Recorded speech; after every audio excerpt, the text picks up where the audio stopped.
Chapter 1432. After a series of explosions, the White Russian army started to set up their tents and cook. When Ling Lianxuan saw this scene, he was furious. The other side's disregard made him feel insulted, and he suddenly had a bold idea. Since the other party was looking down on them, why couldn't they turn around and launch a surprise attack on them? Night raids were one of the subjects that the cold front soldiers often trained in. Their meals were always good, and they didn't have any problems with night blindness. Adding on a surprise attack, they could catch the other side off guard. After coming up with this bold idea, Ling Lianxuan first returned to the city to report to the commander of the 3rd Corps, Wu Sheng. Wu Sheng, who also felt that it was feasible, agreed, and then immediately communicated with the commander of the 1st Corps, Tian Hu, who was lying in ambush outside. Tian Hu, who didn't adhere to tactics, naturally didn't object. He couldn't wait any longer and didn't want to spend another night. It would be best if they could attack a minute earlier. After the three reached a consensus, a new battle plan was formed. There weren't many changes from before, but the time of attack was brought forward.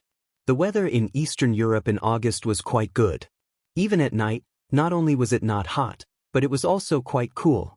The White Russian army, who had been rushing for a few days, quickly fell asleep. Many of them had excited expressions on their faces, as if they were already dreaming of breaking through the gates of Oxino City and massacring the Hans. In the trench 300 meters in front of the White Russian camp, Commander Ling Lianxuan had already led 2,000 cold front soldiers to take a detour, and they were ready to attack at any time. Raising his wrist to look at the military watch, Ling Lianmian solemnly said to the radio operator beside him, "Prepare the signal gun." About 10 seconds later, a red signal flare rose into the air.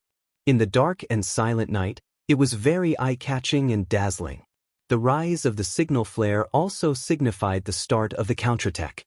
At this moment, the cannons roared, and the 8 100mm mortars of the 4th Regiment began to let out their unique roar. Of the 8 cannons, 4 of them were aimed at the White Russian Army's cannon formation, while the other 4 were casually fired at the White Russian camp. Every time a cannonball landed, it would cause the earth to tremble, and there would be cries and screams. The cannonballs were completely random. Some hit 2 to 3 miles away, while others landed 7 to 8 miles away. This created a feeling of gunfire everywhere. There were enemies everywhere. It was a general trend of insecurity. The first to be completely destroyed was the artillery formation of the White Russian Army. The 100 cannons were originally placed together for the sake of concentrating them to gain the upper hand. Now, the Cold Front 4th Regiment was able to destroy all the cannons effortlessly. Some of them landed on the cannonballs of the exploding cannonballs and immediately caused them to explode, causing the flames to soar into the sky and increasing the power of the cannonballs. The White Russian Army was completely unprepared and did not expect the Han Chinese to have cannons as well, so they were caught off guard. When Maxim walked out of the tent, he saw countless people running around like headless flies in the chaotic camp. Under the random bombardment, no one knew where was the safest. They could only run around helplessly and bet on their luck. Don't panic, don't panic. Everyone, gather together. The enemy's forces are inferior to ours, so they won't dare to charge. In order to stabilize the morale of the soldiers, Maxim roared loudly. Even the soldiers beside him did the same. With so many people shouting in unison, the effect was not bad. At the very least, the camp was no longer as chaotic. Many of the generals also began to look for their subordinates, preparing to launch a counterattack after taking a roll call. However, this action came to an end with the rumbling of hoofs. 8 cannons might be able to deal limited damage to an army of more than a dozen miles and an army of more than 100,000 men, but the damage they could inflict on the cavalry coming from all directions was unimaginable. They did not know how many enemies there were, nor did they know where they would appear. Instinctively, the 1,000-man commanders and major commanders began to run around. They no longer had the heart to fight. Right now, they were only thinking about how to escape from the chaos. The No. 1 Cavalry Army had finally made their move. This was the first time they had attacked together ever since they became a first-class unit. As the commander, Tian Hu was very excited. The 5 division commanders below him were also very excited. Everyone had the desire to compete with each other. Using platoons as a unit, they formed hundreds of arrow formations that came from all directions. The high-speed warhorses and sharp divine weapons allowed them to charge into the White Russian army like killing gods in the night. With a raise of their weapons, countless White Russians were beheaded. Countless cowardly rats threw down their weapons and lay on the ground, trembling. They were all begging for their lives. This was an unequal battle. There was no such thing as fairness. On one side, there was an unbridled slaughter. They displayed their bloodthirsty methods and opened their bloody mouths. On the other side, there were people fleeing in all directions. The generals did not know their soldiers, and the soldiers did not know their generals. In the chaos, there were countless people who ran away. Maxim was also fleeing crazily on his horse under the protection of dozens of bodyguards. His face was filled with fear, especially when a cannonball landed 7 or 8 meters away from him. The powerful shockwave sent one of his soldiers flying. That feeling of fear became even more intense. Right now, he was no longer thinking about fighting with the 5-star army. He only wanted to flee far away. It would be best if they never met again.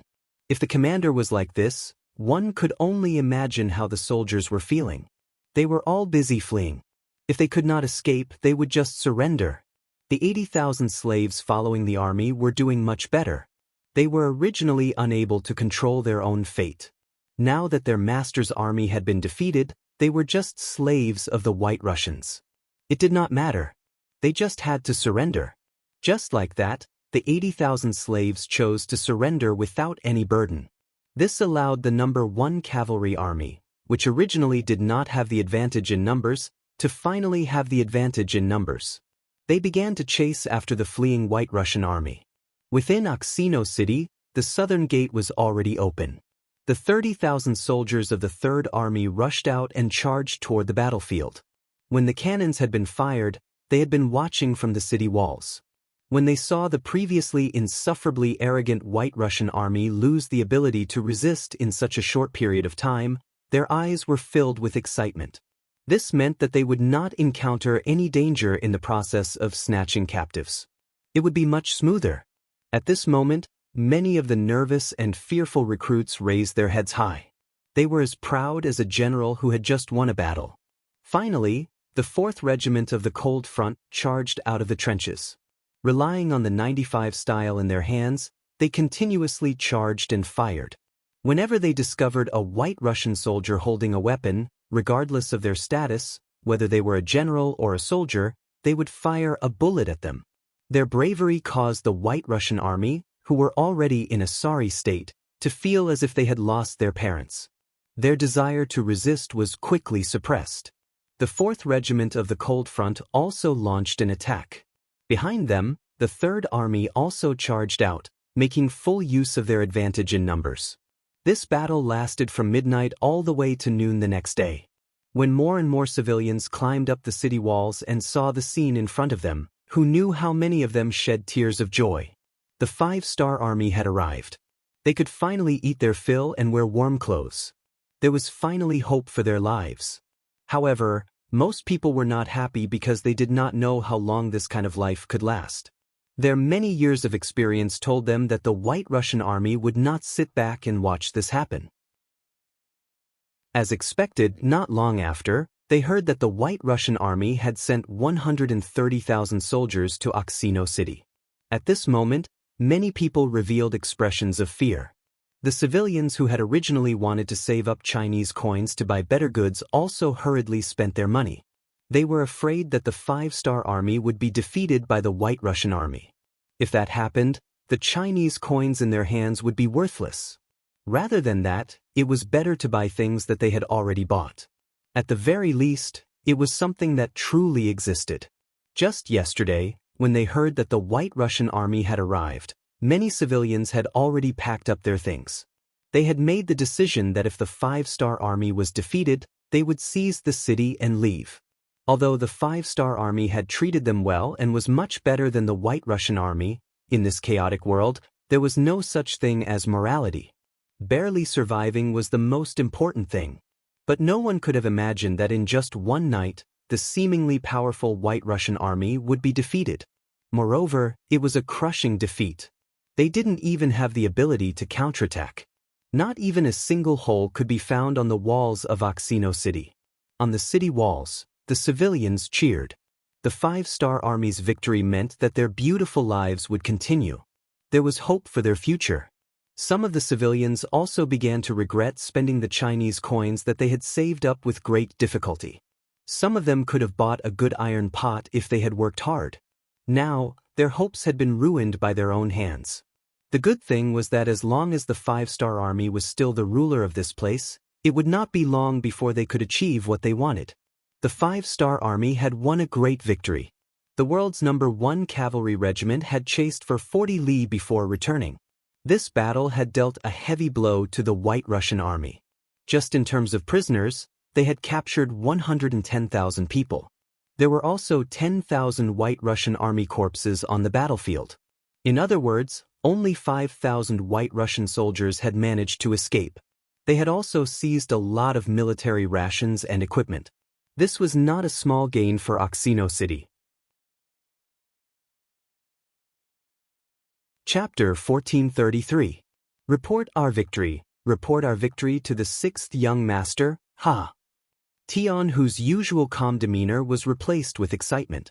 Not only did a night and half a day of fighting not tire him out, he was also very excited. Because in yesterday's battle, he saw the might of the world's #1 cavalry army. In the past, when they were only a division, they could defeat enemies several times their size. And looking at their performance last night, no one could stop the 40,000 cavalry. Even if they were to face 100,000 enemies, they would not back down. They were very confident that they could obtain victory. Soon, Yang Chendong found out about the battle in Oxino City through the telegram. After reading the telegram, he did not think much of it and only chuckled, "Very good, after this battle, there will be no more battles here this year. Send a telegram to Tian Hu and Wu Sheng to properly manage the place. Take advantage of the time before it snows to properly repair the roads. After it snows, properly manage the greenhouse. Do not neglect it." Yang Chendong was a person who liked to take one step and look 3 steps ahead. Considering the cold of winter in Eastern Europe, Yang Chendong had ordered a large number of greenhouse workers to be transported from Red Nest City. The land here was fertile, so it would not be difficult to solve the problem of food. He wanted to let the foreign people who followed him, regardless of the reason, know that as long as they followed him, they would not go hungry. As for eating better and wearing better clothes, they would need to work harder. Not only in Oxino City, Yang Chendong had already arranged for people to set up a large number of greenhouses in Polga, Kazan, and the other 3 cities. He was only waiting for the arrival of winter. When they could no longer work outside, they would work indoors. This year, because they were not prepared enough, they would be like this for now. In the future, when they developed, he would also transport steam engines here. At that time, many light industrial products could be chosen to be manufactured here, so that there would be work to do in winter and this place would not become a paradise for lazy people. The so-called paradise for lazy people referred to the fact that because of the weather, they could only work for half a year and rest for half a year. This was more suitable for those who were naturally lazy.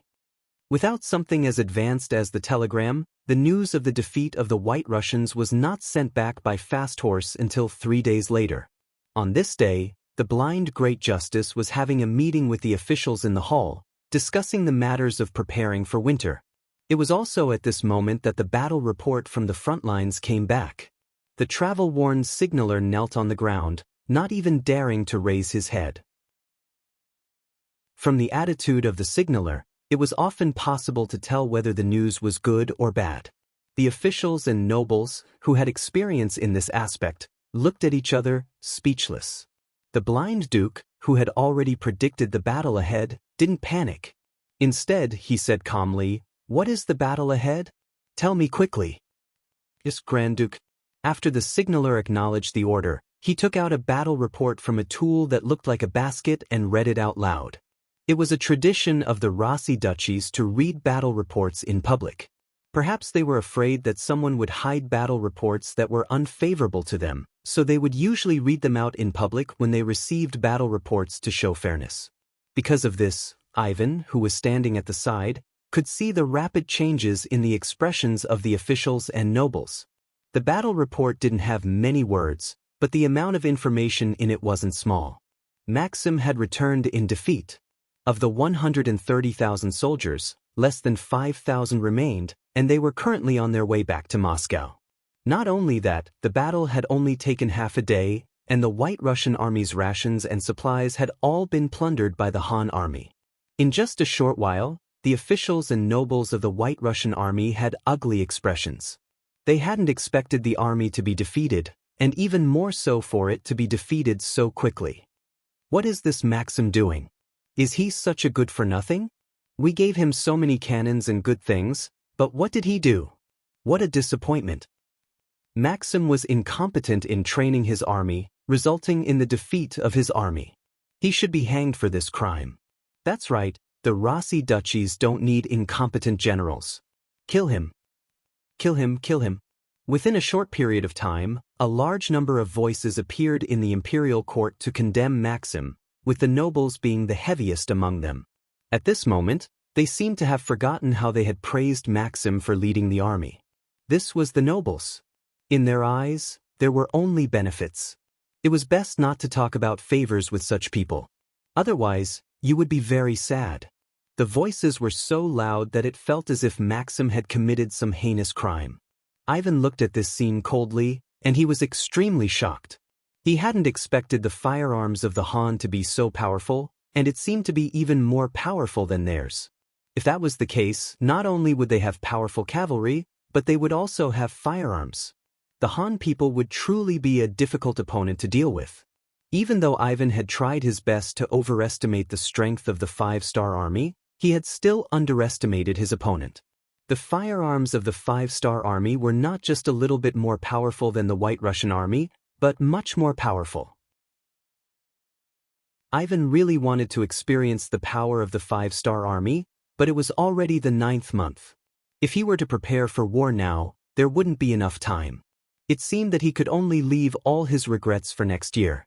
On the other hand, when the blind Archduke heard that everyone in the court wanted to punish Maxim, he immediately took the opportunity to deprive this person of nearly half of his military power and allowed him to reflect on his crimes at home. He would talk about it when he figured it out. After this battle, he hadn't suffered any losses, but the nobles had suffered heavy injuries. He had also lost a powerful general like Maxim, so the blind duke was naturally in a good mood.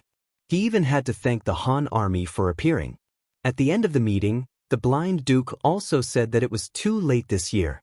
After the flowers bloomed tomorrow, he would send troops to attack Oxino City to show the might of the White Russian army. After receiving the promise, the ministers and nobles left the hall with satisfied looks on their faces.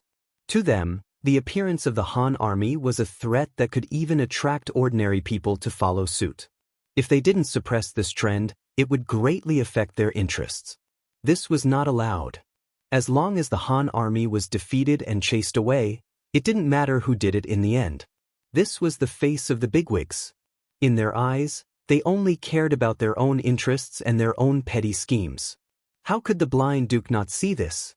However, he didn't have a better idea. Although he was powerful, his words didn't carry weight in the White Russian army. Without the support of these nobles, the Rossi duchies would have internal strife. If that happened, not to mention dealing with others, it would be a problem for them to protect themselves. For the sake of the Rossi's interests, for the sake of righteousness, he sometimes had to compromise.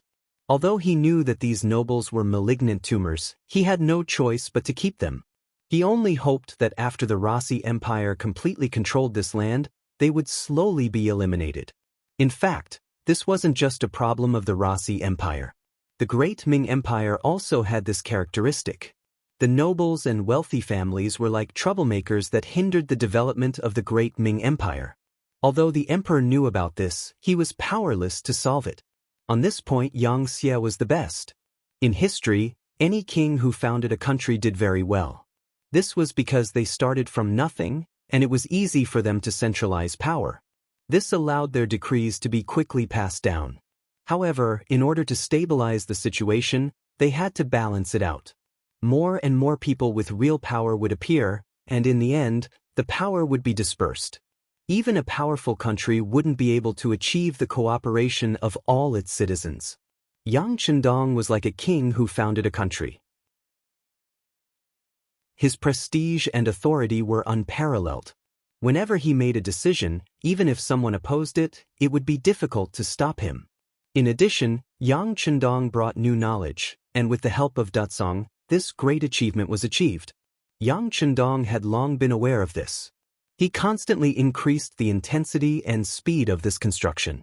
Just as winter was about to arrive, and whether it was the Golden Horde or the Rossi Principalities, he was still busy commanding the 5-star army. More and more roads were being built, and more greenhouses were being built. Under the lead of Chief Engineer Feng Ku, the most advanced research lab in Xichen City had already upgraded the steam engine 3 times. Now, the steam train was being developed, and most of it had already taken shape.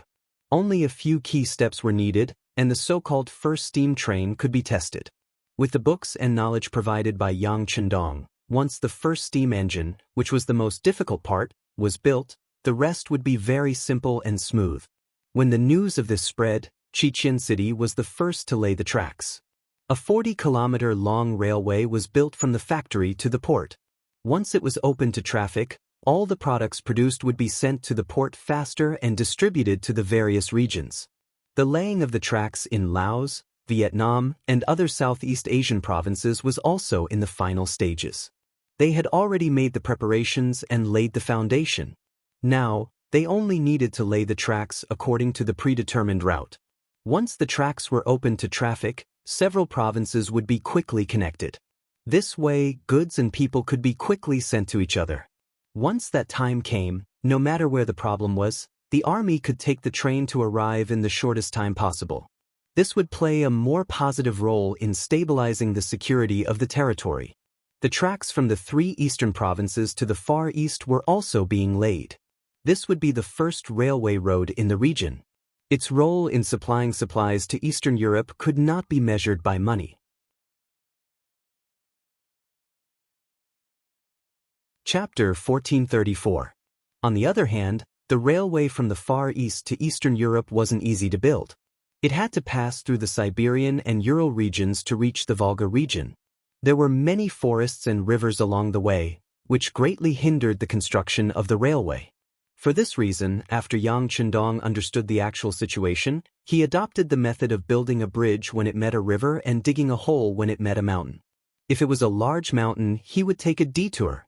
If it was a small mountain, he would use explosives to flatten it, or dig a hole through which the train could pass through. In these years, Yang Xie's mining work had developed rapidly, and he had the experience and strength to create a cave. Even so, it would take at least a few years to build this railway. Fortunately, Yang Chendong could afford to wait, and what he didn't lack the most now was manpower. Just a moment ago, after the great victory in Oxino City, Tian Hu and Wu Sheng had sent another 100,000 people, and they were all young and strong men. With these people, the construction and development of the railway would be greatly promoted. What he needed to do now was to take advantage of the time before it snowed to build a wider and longer road. Once it snowed, some of the work would have to stop, and the transportation of goods couldn't be stopped. For this reason, Yang Chendong had already arranged for a sleigh. It could easily slide through the snow, even if it was full of goods.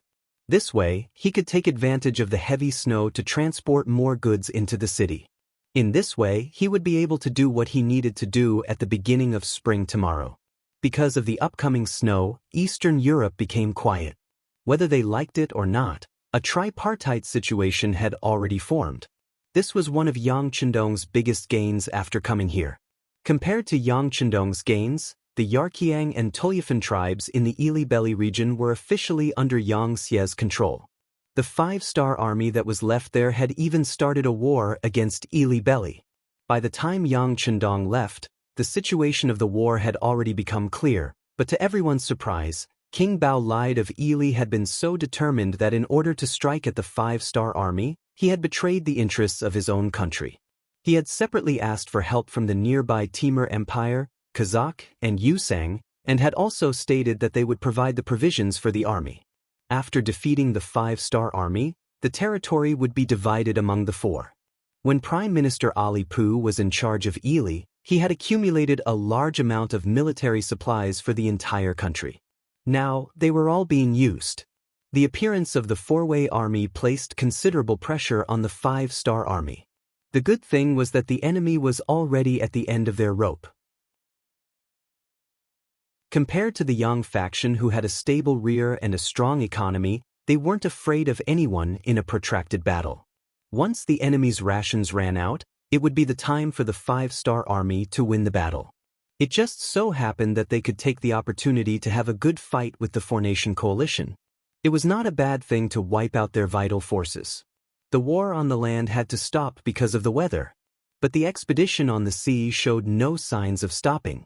After occupying Sri Lanka, the navy had taken Kaji, Gyuri, Halunos, and other cities. They had now reached the Persian Gulf, and according to their previous plan, they were building a naval supply base here. This place would become a new and important supply base for the navy when it went on expeditions all over the world. Equipped with powerful firearms and cannons, they had the world's most elite cold vanguard navy. Wherever the navy with the five-star flag went, they were like dragons entering the sea, unstoppable. In the short span of half a year, the wealth they plundered was equivalent to 120 million taels of silver. The number of slaves they plundered from various countries also reached over 6 million. Currently, they had already been sent back to the headquarters in Crimson City through the supply ships. After so many years, the investment in the navy had never been enough. Now, it was finally time to reap the rewards. When a large amount of gold and silver was sent back to the treasury of Xianxia, Yuqian and the rest were all smiles. Now, there were no ministers who would stop the navy from going out to sea. Compared to the wealth in his hands, the change in mindset of the officials made Yang Chendong feel more gratified. Although his authority was not something that could be shaken by the officials, but having people clamoring in his ears every day was not a good thing. This was also one of the reasons why Yang Chendong would rather suffer with the army and risk the dangers of going on expeditions than stay in Kiosk City. He really could not stand the whispers and complaints of the officials every day. However, these people were doing it for his own good. He could not do anything to them, so he could only endure it. And the harvest of the navy could finally make some people shut their mouths. He could finally have some peace and quiet. All in all, the year 1462 was a year of harvest. It was also the year that Xianxia expanded outwards. In the past, the main focus of the five-star army was on the grasslands. There were not many gains from fighting there. The other side was so poor that they did not have much wealth. Defeating them would only give them some land and some captives. Compared to the huge expenditure of the army, it felt like they were at a disadvantage. Just like the war with Ili right now, they had invested a lot and gained very little. Because of this, who knew how many officials had already raised their opinions? Even Yu Qian and the rest had vaguely expressed their dissatisfaction. Only then did Yang Chendong decide to expand his army and look for more sources of income. Although expanding his army would suddenly increase the pressure on his finances. But if there were gains, then the benefits would be even greater. Fortunately, it seemed like he had made the right choice. At least the expedition on the sea had a good result. In the next year, after Yang Chendong defeated the Golden Horde, his gains would also be great. At that time, the voices of obstructions would be suppressed to a minimum. Because of the weather, the army had to stop their advance. But in Kiosk City, where it was spring all year round, the impact of winter was limited. The factories continued to operate without interruption. All kinds of products were produced and sent to various places. The 70mm field cannons had already overcome all the difficulties and began to be produced in batches. The problem with the explosive shells was also solved. They could now fire up to 8 li away. This allowed them to successfully replace the 100mm mortars used by the five-star army, becoming the main artillery of the army. Speaking of which, although the field cannons were easy to move and could be carried by 4 soldiers, compared to the 100mm mortars, they were still slightly heavier. But the army still gave up on the mortars and changed to field cannons. The reason was because the mortars were all from the warehouse. Even the process of making the shells was very troublesome. With Xianxia's technology, it was impossible to make such a good thing. They had been imitating it all along. It was like a primary school student suddenly learning middle school and high school knowledge. It was very difficult to learn, but it was not a problem for him to copy the answers. But this was not the way to go in the long run. After dismantling the cannons in the warehouse countless times and copying them, the field cannons were finally produced. Because they were self-made by Xianxia, all the parts were complete. With all the parts, the number of cannons continued to increase. Finally, it was time to equip the entire army. Although there was still a long way to go before it could be used at will, the production cost of the explosive shells wasn't low, and the production time was not short.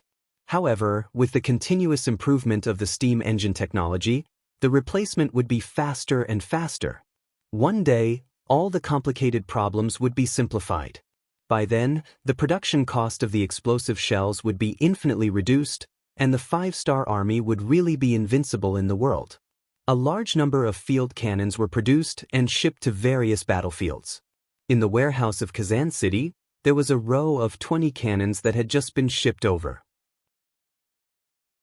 The distance of a few thousand li took these cannons a few months to arrive in front of Yang Chendong. He gently touched these cold field cannons and was very emotional. These were independent cannons made by the Yangxia munitions factory. Their appearance was enough to prove that their efforts over the years were not in vain. Their technology was finally effective and he no longer needed to rely on the warehouse. There were still many advanced weapons in the warehouse, but Yang Chendong rarely used them. If a country wanted to develop, it was impossible to rely on one person. Not to mention that his goal was the entire world. If he relied on himself, he could survive, but what about the future? After all, he couldn't allow the Hans to fall again just because he left, right? Right now, saving himself was what he had been doing. For the research department led by Feng Ku, Yang Chendong had always given them the best treatment and the best policies. Whatever they wanted to know, whatever they needed to know, he taught them without holding back. The only thing left was to open their heads and directly put things inside. Because of this, who knows how many people were jealous and raised doubts, but they were all suppressed by his words that carried enormous weight.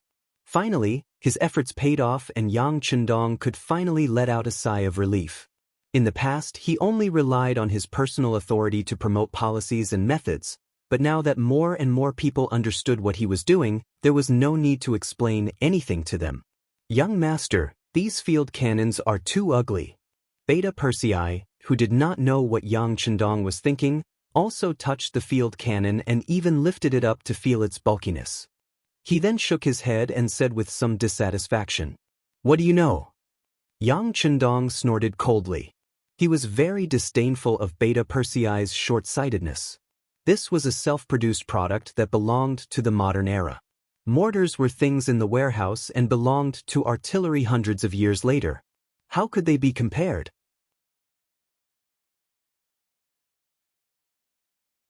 Chapter 1435. Why don't I understand? Beta Persei seemed to be a little anxious. He was afraid that Yang Chendong would look down on him, so he added, "Young master, this field artillery is not as good as mortars in terms of size, range, and power. But its shells are cheap. With this kind of artillery, you can fire shells at will. How can this be compared to mortars?" Yang Chendong snorted. With just one sentence, Beta Persei was instantly speechless. The lack of artillery shells had always been one of the main factors restricting the development and growth of the 5-star army. Usually, unless it was necessary, the 5-star army would not use mortars in battle. Even if they did use mortars, there would be a limit to the number of shells they could fire. They would have to calculate the number of shells they could fire, which gave people a very uncomfortable feeling. For this reason, some people in the army also raised questions. Why couldn't they prepare more shells for war? In response to this question, Yang Chendong directly suppressed it by saying that the cost of shells was too high. Fortunately, researchers would not have any connection with the army. This was also one of Yang Chendong's strategies to govern the place. The army was only responsible for war, the civil servants were only responsible for governing the place, and the scientific researchers were only responsible for development and research. The parties could not have any horizontal connection, which made the other departments very mysterious in the eyes of the people in the department. So this answer blocked a lot of people's mouths. Now, with the appearance of the field artillery, Yang Chendong did not have to find so many excuses to explain the origin of the artillery in the future. And when he said that they could use shells at will, Beta Persei immediately became very excited. "Young master, can we really fire at will?" Not at will, but the number of shells is always higher than mortars. Oh, by the way, the officials in South City just reported that the greenhouse there is ready for harvest. You can take some people to take a look. Yang Chendong was afraid that Yang Heir would raise the idea of casually firing cannonballs, so he would try firing 2 cannonballs first. Yang Chendong sent him away with 1 sentence. After Beta Persei left, Yang Chendong also had some peace. Then he looked at Qiu Vi, the captain of the Black Cavalry, and said, "Send a message to Cheng City and let them transport more shells. After spring, we will let the enemy know that in the face of our 5-star army, they don't even have the qualifications to fight back." The weather was getting colder and colder, and Eastern Europe was covered in snow. In the past, this time was the most difficult time for the people. Many people would even freeze or starve to death because of the cold weather and lack of food. But with the arrival of the 5-star army, everything changed. A large amount of food transported through the 3 eastern provinces made the people no longer starving. Although it was not enough to completely fill their stomachs with 3 meals a day, it was not a problem to have 2 meals a day. In particular, the harvest of the greenhouse allowed more green vegetables to appear in the city. This was something that no one dared to dream about. Now it had actually been realized. Many people knelt on the ground and sighed at the superb magic of King Wunan of Damyang. At the same time, they were even more determined to follow him. Many people were already prepared to work hard after spring to earn more Chinese coins. In this way, they could buy more food in the coming winter and say goodbye to the days of hunger and cold. A large number of potatoes, sweet potatoes, corn, and other seeds were sent to the warehouse. With these high-yielding seeds, Yang Chendong believed that next year would be a bumper harvest. From then on, the people here would not only say goodbye to the life of not having enough to eat, but also become a new food base in the future. It would become a bridgehead from here to the European mainland and become another existence like the first city. This winter quietly passed by under the expectations of the people. In the 3rd month of the year 1493, the weather began to warm up. After the snow began to melt, the 4 cities with the smell of Yangxia shone with a new youth. Countless people walked out of their homes and went out of the city to build roads. For them, having something to do and earning Chinese coins was the best life. In the 3rd month, the snow on the roads began to melt. The soldiers were also in high spirits and prepared to go to war. Among them, the tens of thousands of new soldiers were the most excited. This winter, they were able to bask in the glory of being part of the 5-star army. They were able to wear thick and warm military coats. Some of the officers who had performed well were even given black down jackets. When they wore these clothes, they were no longer afraid in the cold weather. For a period of time, the matter of a down jacket being exchanged for a wife was happening among the people. Unexpectedly, there was a great tendency that the supply could not meet the demand. This was something that Yang Chendong did not expect. However, in this era of poverty, where human life was the most worthless, it really happened. Yang Chendong did not know whether to laugh or cry when he heard this. However, this also showed that Yangxia's items were very popular. The story of a down jacket being exchanged for a wife spread in the army. This made many new soldiers who could not find a wife excited. They also longed for an opportunity to get a down jacket. Under the stimulation of material goods, the morale of the army was very high. Yang Chendong knew that it was time to take the initiative. With 30,000 veterans of the new Second Army as the main force, 60,000 new soldiers of the White Russian Division as the support, and the 3 main regiments of the 2nd Division of the 2nd Cold Front Army, an artillery battalion, and an Air Force division, a total of 120,000 people left Kazan City in the middle of March and went straight to the nearest city, Samara. Yes, the Air Force also came. Major General Tianyu, the commander of the Air Force, came to Eastern Europe with Sun Lixing, the commander of the 1st Division, to report to Yang Chendong. The 5-star army had 3 main forces: sea, land, and air. However, in reality, the Air Force was often ignored. They had the least number of people, and the hot air balloons under their control also needed the cooperation of the weather. This made them unable to display their original strength on the battlefield, so they could not be counted on in many wars. Seeing the army eating meat and expanding the territory, the Navy also began to move and began to rampage on the sea, attacking cities and seizing land. The Supreme Commander of the Air Force, Major General Tianyu, finally could not hold back. He begged Feng Ku, the first engineer of the Science and Technology Research Institute, and even borrowed a science and technology development team from him at the risk of being impeached. Under the efforts of this team, not only was the direction problem of the hot air balloon solved, but they also created a hydrogen balloon that flew higher than the original one. On the modified hot air balloon, a steam engine was added. After changing the power source, it ensured that they could fly however they wanted in the air and fly wherever they wanted. They did not need to rely on the wind to move forward. They could stay in the air for a full 24 hours, which was enough to deal with the general needs of the war. After the improvement, the commander of the Tianyu army continuously reported to Yang Chendong, requesting to go out and fight. In the end, he got such an opportunity to perform. At that moment, he traveled tens of thousands of li, first arriving at the 3 eastern provinces on a ship from Crimson City, then to the Far East region, and then to Siberia. Even during the New Year, he spent it on the road. Finally, a week ago, he arrived at Kazan City, just in time for the attack plan. In order to verify that Tianyu's words were not exaggerated, Yang Chendong first watched his performance in the air. After seeing that he indeed had the ability to shoot wherever he wanted, he waved his hand and agreed to let him participate in the military plan to attack the Golden Horde. With the cooperation of the Air Force and the 275mm field cannons that were delivered in several batches, Yang Chendong led his army of 120,000 confidently out of Kazan City and headed straight for Samara City. These 120,000 people were just the first echelon. Behind him, there was a newly built 2nd Division of the White Russia, with 60,000 members. After the 5-star army's main force attacked the city, they would be responsible for logistics, battlefield cleaning, and prisoner guarding. The commander of the 2nd Division was Nikolaev. From the 1st generation's temporary commander to the commander of the 2nd Division, Nikolaev was noble and took the initiative to let Huri be the commander of the 1st Division.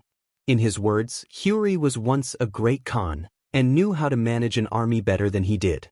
Nikolaev's modesty, in Yang Chendong's eyes, made him very satisfied. From his observation these days, this person's learning ability was very strong, and most importantly, he was very loyal. He never thought of himself as a White Russian. On the contrary, he applied to become a Han citizen several times. He even said in front of everyone that a person's origin could not be changed, and all he could do was to become a qualified Han citizen through his own efforts. Such a loyal person and also a talent, Yang Chendong of course had no reason to let him go. With a wave of the pen, he agreed to his request to become a Han citizen, and gave him the position of commander of the 2nd Division. He also left a battalion of the new 2nd Army to be responsible for his safety. In the end, it was also to monitor him. Yang Chendong would never easily trust a person of another race. Even if he trusted that the other party would not do anything to betray him, he still had to take the necessary measures. After temporarily handing over the matters of the rear to Nikolaev, Yang Chendong led the 120,000 troops out of the city and headed south. As soon as he moved, the scouts of the Golden Horde, who had been watching his movements, immediately reacted and reported the matter to the Great Khan. In the Golden Horde, Muhammad summoned the generals to discuss how to deal with the 5-star army. Since they did not know the strength of the 5-star army, all the generals had a relaxed look on their faces. Especially the ferocious Muhammad, who had a look of disdain as he said, "These Hans are really looking for death. We did not go look for them, but they came to seek their own deaths.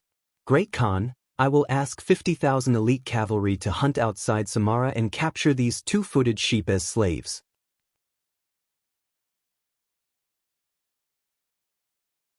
Chapter 1436. Hearing Muhammad's words, all the generals present burst into laughter. To them, the Han people were still as weak as they had been in the past. They only knew how to open their mouths and act like scholars. For such people, not to mention 120,000, even if it was 2 million, what was there to be afraid of? All right, this Khan approves. Muhammad also had a smile on his face. He believed that as long as Muhammad made a move, he would teach the Han people how to behave.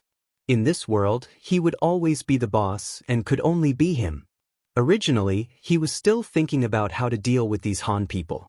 If the other party only hid in the city and did not come out, it would be a headache. The 130,000 people that Gray led suddenly disappeared last year was proof of this. Now that the other party had come out of the city, it was equivalent to a tortoise crawling out of its shell. What was there to be afraid of? The cavalry on the grasslands would hunt, and this was what the Mongolian cavalry was best at.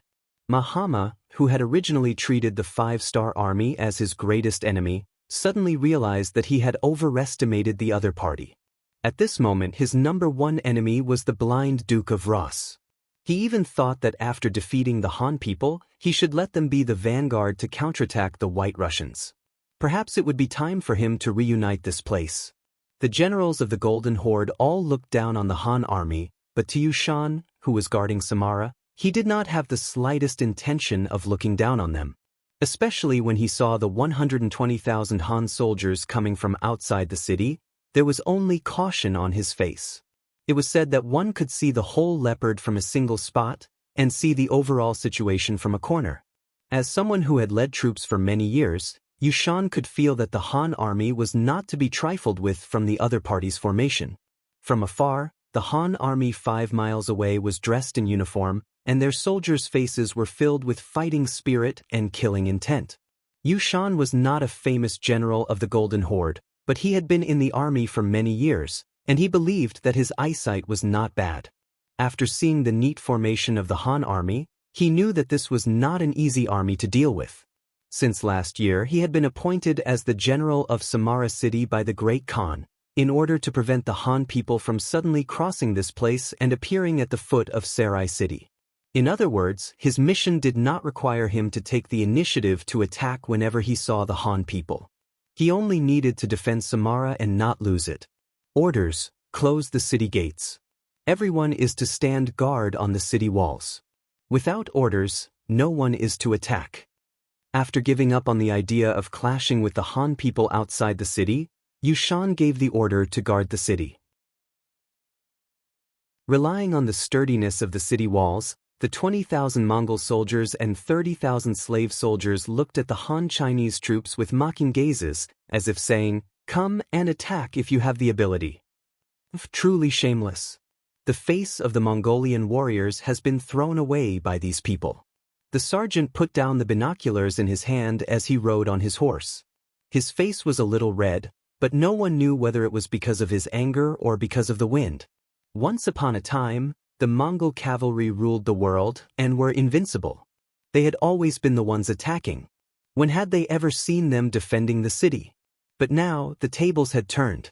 It was their turn to guard the city like cowards and not come out, and they still had the face to laugh at others. No matter what, Yushan was half Mongol. More importantly, he had lived on the grasslands since he was a child. Relatively speaking, he was more like a Mongol than a Han. It was because of this that he had such a strong sense of immersion and looked down on the performance of these Mongol people. Beta Persei, who was also riding a horse, saw Yushan's angry snort. He chuckled. It was rare to see Yushan, who was wise and did not show his emotions, so angry. He felt that it was a little funny, but he was more excited about the upcoming siege. He thought that it was time for the field artillery to show its power. He heard that in this winter, a lot of artillery shells had been shipped. If they could fire enough, he would not be able to resist. After laughing, he looked at Yang Chendong with a pleading gaze. "Young master, the artillery, go, go." Yang Chendong seemed to have known that Beta Persei would make a request. Unlike the other generals, this man had always been busy following him around. Sometimes, it was inevitable that he would lose some freedom. This time, he would give the command of the artillery to him. It could be considered a form of compensation. Understood, Beta Persei responded loudly as if he had become a different person. Then, he turned his horse and left. The last time he asked Yang Chendong, he had a chance to fight Gray one-on-one. Now, he asked him again and he got the chance to command the artillery. He felt that the young master was really good to him. Of course, he would not go overboard. He still had a sense of propriety. He knew when to speak, what kind of things he could participate in, and what kind of things he could not touch. Speaking of Gray, he was riding a horse not far behind Yang Chendong. After he was defeated by Beta Persei fair and square, he joined the 5-star army as a captive. Because they were going to deal with the Golden Horde this time, they needed someone who understood the other party very well. Therefore, Yang Chendong ordered him to follow the main army. Now that he saw that the city gates of Samara were tightly shut, as if they were facing a great enemy, he waved his hand behind him and said to Gray, "You must have seen the power of our cannons. What do you think will happen if the cannons hit the city walls? The city gate will definitely be broken. The Mongolian soldiers are no match for them," Gray, who had seen the power of the field artillery, said without hesitation. He wasn't trying to flatter anyone, but he had seen the field artillery test firing and had seen the terrifying destructive power. Thinking about that scene now made his legs go weak. In the past, when they fought with the Russians, they had suffered losses from the enemy's artillery. Now, the field artillery of the 5-star army was many times more powerful than that of the Russian army. It would be strange if the Mongolian soldiers could win. Yang Chendong nodded. "Since you know what will happen, are you willing to persuade them to surrender so that your brothers will suffer less and die less?" "I am willing." Gray nodded heavily. To him, persuading them to surrender was not something shameful. On the contrary, he was living for them. It could be imagined that when 200 cannons fired at the same time, it would not take long for the city walls of Samara to collapse. At that time, everyone would probably die. This kind of death was different from cavalry warriors dying on the battlefield. They would lose their lives in vain. Gray wanted to save as many people as possible, so he was willing to persuade them to surrender. After receiving the order, Gray held a scepter in his right hand, which was the token of an emissary. He rode his horse and rushed toward Samara. Only when he was 80 meters away did he stop. In the next moment, a loud shout rang out, "I am Gray, the ambassador of the 5-star army. May I know which general is in charge of defending the city?" "It's Gray. He's not dead?" There were many of Gray's former colleagues on the city wall. They quickly recognized the person below the city wall. At that moment, the general guarding the city, Yushan, was standing on the city wall. When he saw Gray's arrival, he was surprised at first. Then, he said angrily, "He has indeed surrendered to the Han army. He is a disgrace to us Mongolian warriors. Which general is in charge of guarding the city? Please step forward and speak." Gray could not hear what the people on the city wall were talking about, but he still shouted loudly. "It's me, the cowardly Gray. Do you still recognize me?" Yushan, who was dressed in armor, stepped forward. Then he looked at Gray below the city wall and shouted loudly. Gray's eyesight wasn't bad. Despite being 80 meters away, he was still able to recognize the identity of this person. Upon seeing that it was Yushan who was guarding this place, a few traces of excitement appeared in his voice as he shouted out, "So it's Brother Yushan. Coward Gray. Even after suffering such a loss, I still treated you as a brave warrior and even burned incense for you every day. Who would have thought that you would actually surrender to the Han people? Do you know what the word shame means?" Just as he was about to explode with anger, Yushan shouted out loudly, or rather, questioned Gray. "Brother Yushan, you are wrong. It's not that I want to surrender to the Han army. It's just that their firepower is too strong. We are no match for them. Brother Yushan, I advise you to open the city gate and surrender to the 5-star army. You are no match for them. Furthermore, the Great Khan has arranged for you to be here. It's obvious that he wants you to be a shield. We can't be rash and lose the lives of our brothers." Gray's relationship with Yushan was very good. Otherwise, Yushan would not have burned incense for him every day. Because of this, he felt that it was even more important to persuade Yushan to open the city gate and surrender. Only then would he be able to survive. He had not seen the power of the 5-star army and still treated Yang Chendong's army as the cowardly two-legged sheep army of the Han army. How could Yushan surrender without a fight? He knew that the Great Khan had arranged for him to be in Samara City and that he was being used. However, as a Mongolian warrior, he should not be afraid of sacrifice or death. Furthermore, wasn't this using him to prove that he was still useful? This was a good job that some warriors were envious of but could not obtain. Yushan, who had made up his mind to defend Samara City to the death and give the Han army a taste of their own medicine, would not give up on defending the city just because of a few words from Gray. Yushan gave a cold snort as he received a powerful crossbow from one of his bodyguards. Pulling the bowstring, he released an arrow, sending an arrow flying 10 steps in front of Gray. Gray!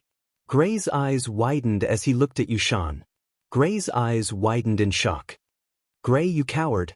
From now on, we have nothing to do with each other. If you continue to stir up the morale of the troops here, the next arrow will be shot into your chest. Yushan was furious as he shouted out emotionlessly. It was impossible for the furious Yushan to listen to any words or advice. Therefore, Gray knew that he wouldn't be able to complete his mission. He was also clear about Yushan's temper. If he didn't leave, the other party would really do as he said, and could really kill him with a single arrow. After shaking his head and sighing helplessly, Gray turned his horse back.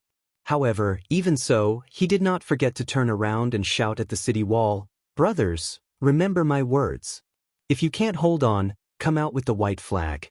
At that time, I will be able to save your lives."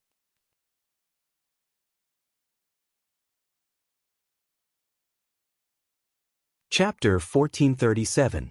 After saying those words, Gray did not hesitate any longer.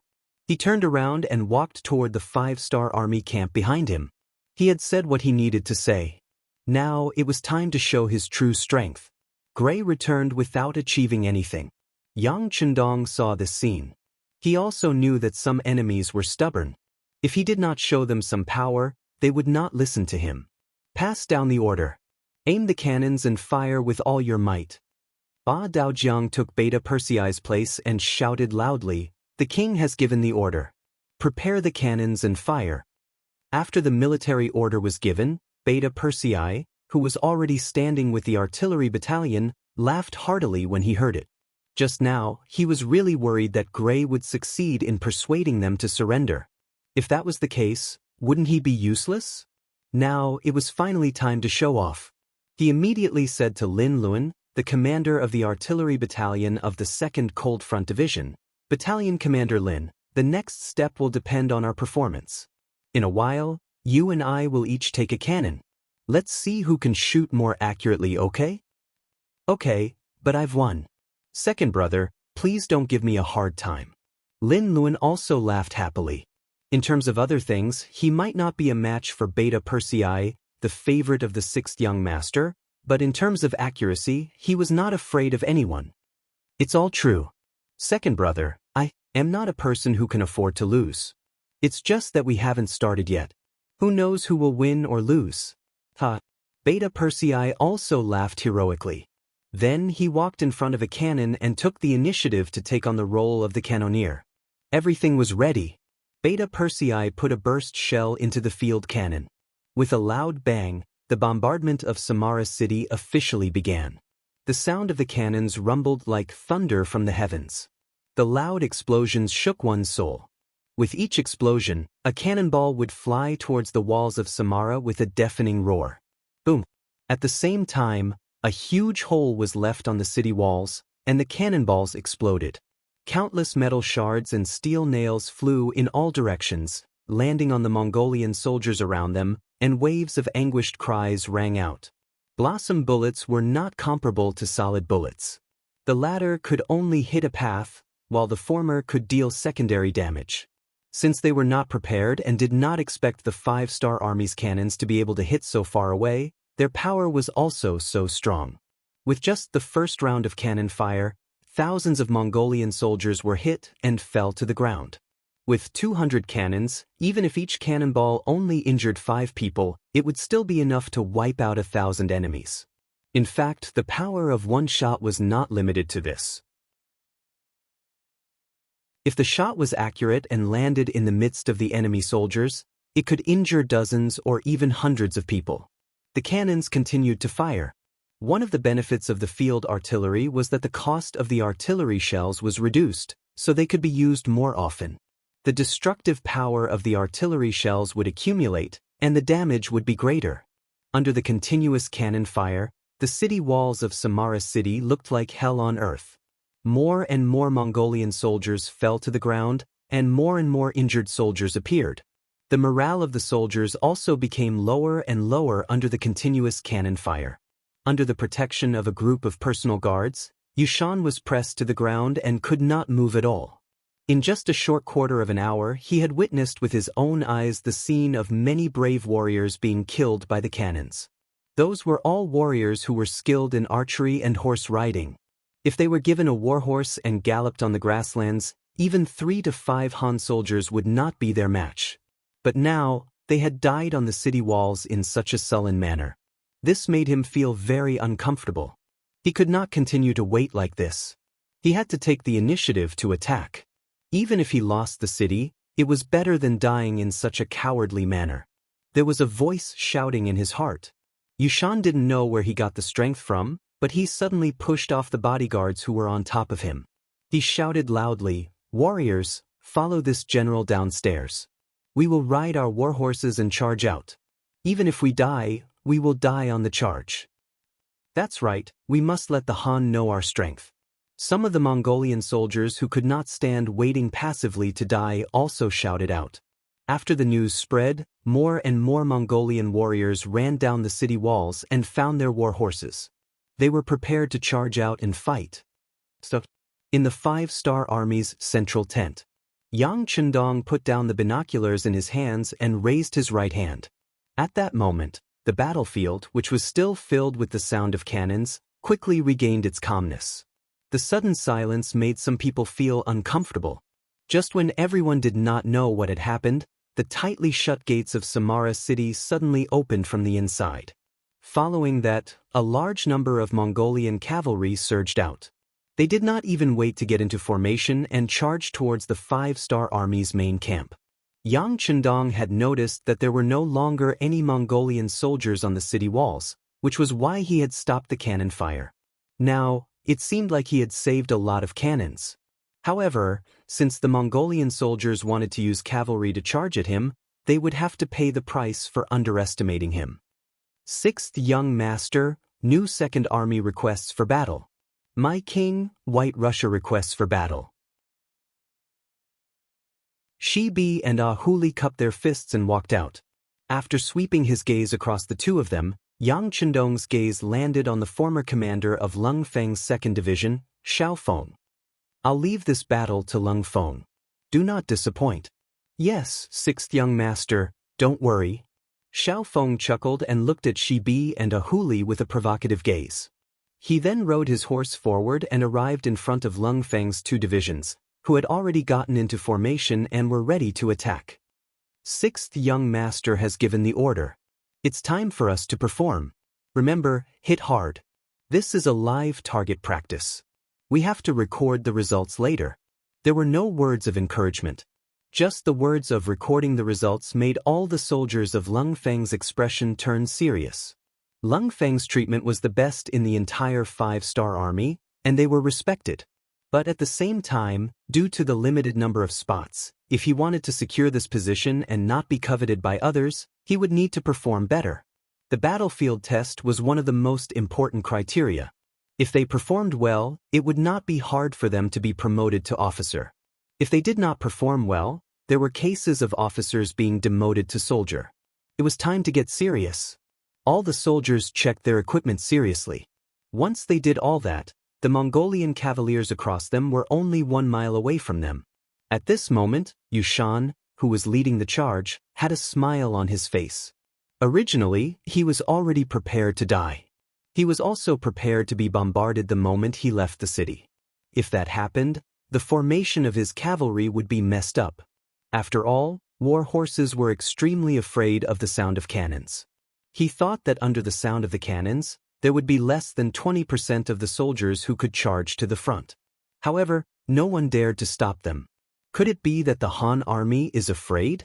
If he knew that this would happen, he would not have needed to defend the city. He would have just led his troops to charge out. That way, the thousands of brothers who had died on the city walls would be a huge fighting force. He sighed and thought that he had overestimated the Han army. At this moment, he only wanted to charge into the Han camp and start a crazy massacre. For this, he continued to spur the war horse under him. Its speed became faster and faster, and they were getting closer and closer to the sandbag formation of the Lung Feng 2 division. 300 steps, fire. Standing beside the group of warriors, Xiao Feng held a Type 95 handgun and shouted loudly. He took the lead to aim the gun at the Mongolian cavalry general Yushan, who was charging over. As the saying goes, soldier against soldier, general against general. This time, Xiao Feng's target was Yushan. Following the sound of the gunshot, the bullet shot out rapidly, heading straight for Yushan, who was brandishing his saber. Completely unaware of the approaching danger, Yushan, who was still brandishing his large blade, felt his body sink. It was as if something had drilled into his body. Following which, all the strength in his body started to drain away. Relying on inertia, he continued to charge forward for another 10 meters. Finally, all the strength in his body was used up. His hands no longer had the strength to hold onto the reins of the horse. His body swayed and fell off the horse. A shot to the heart. Yushan's death could be considered a quick one. Just like how the Han people faced the invasion of other races, the Mongols had General Gray who knew the situation and was afraid of death. There was also General Yushan who would rather die than submit. This was human nature. It was because everyone's human nature was different that it created such a colorful society. Along with Yushan, there were also hundreds and thousands of Mongol cavalry soldiers. They were all hit by the high-speed bullets while they were moving, causing them to fall off their horses one by one. This scene was just the beginning. As more and more Mongol cavalry soldiers charged forward, more and more people died in the path of the charge. They became ghosts under the spears and went to meet the longevity god that they believed in. Gunshots continued to ring out. No one knew how many waves of bullets were fired. When the battlefield was filled with ownerless warhorses, the Mongol cavalry finally felt fear. There was a limit to a person's courage. When the scene of death appeared in front of them, they might be able to hold on for a while. However, they definitely could not say that they were not afraid. When they saw countless of their comrades mysteriously dying on their horses and not a single one of them being able to charge within 50 meters of the Han army, a feeling of being unable to see any hope filled their entire bodies. At this moment, the fear that was forcefully suppressed continued to surge forth. In the end, it became a sign of collapse. The generals have all died in battle. We can't charge forward. Let's retreat. No one knew who was the first to shout out those words.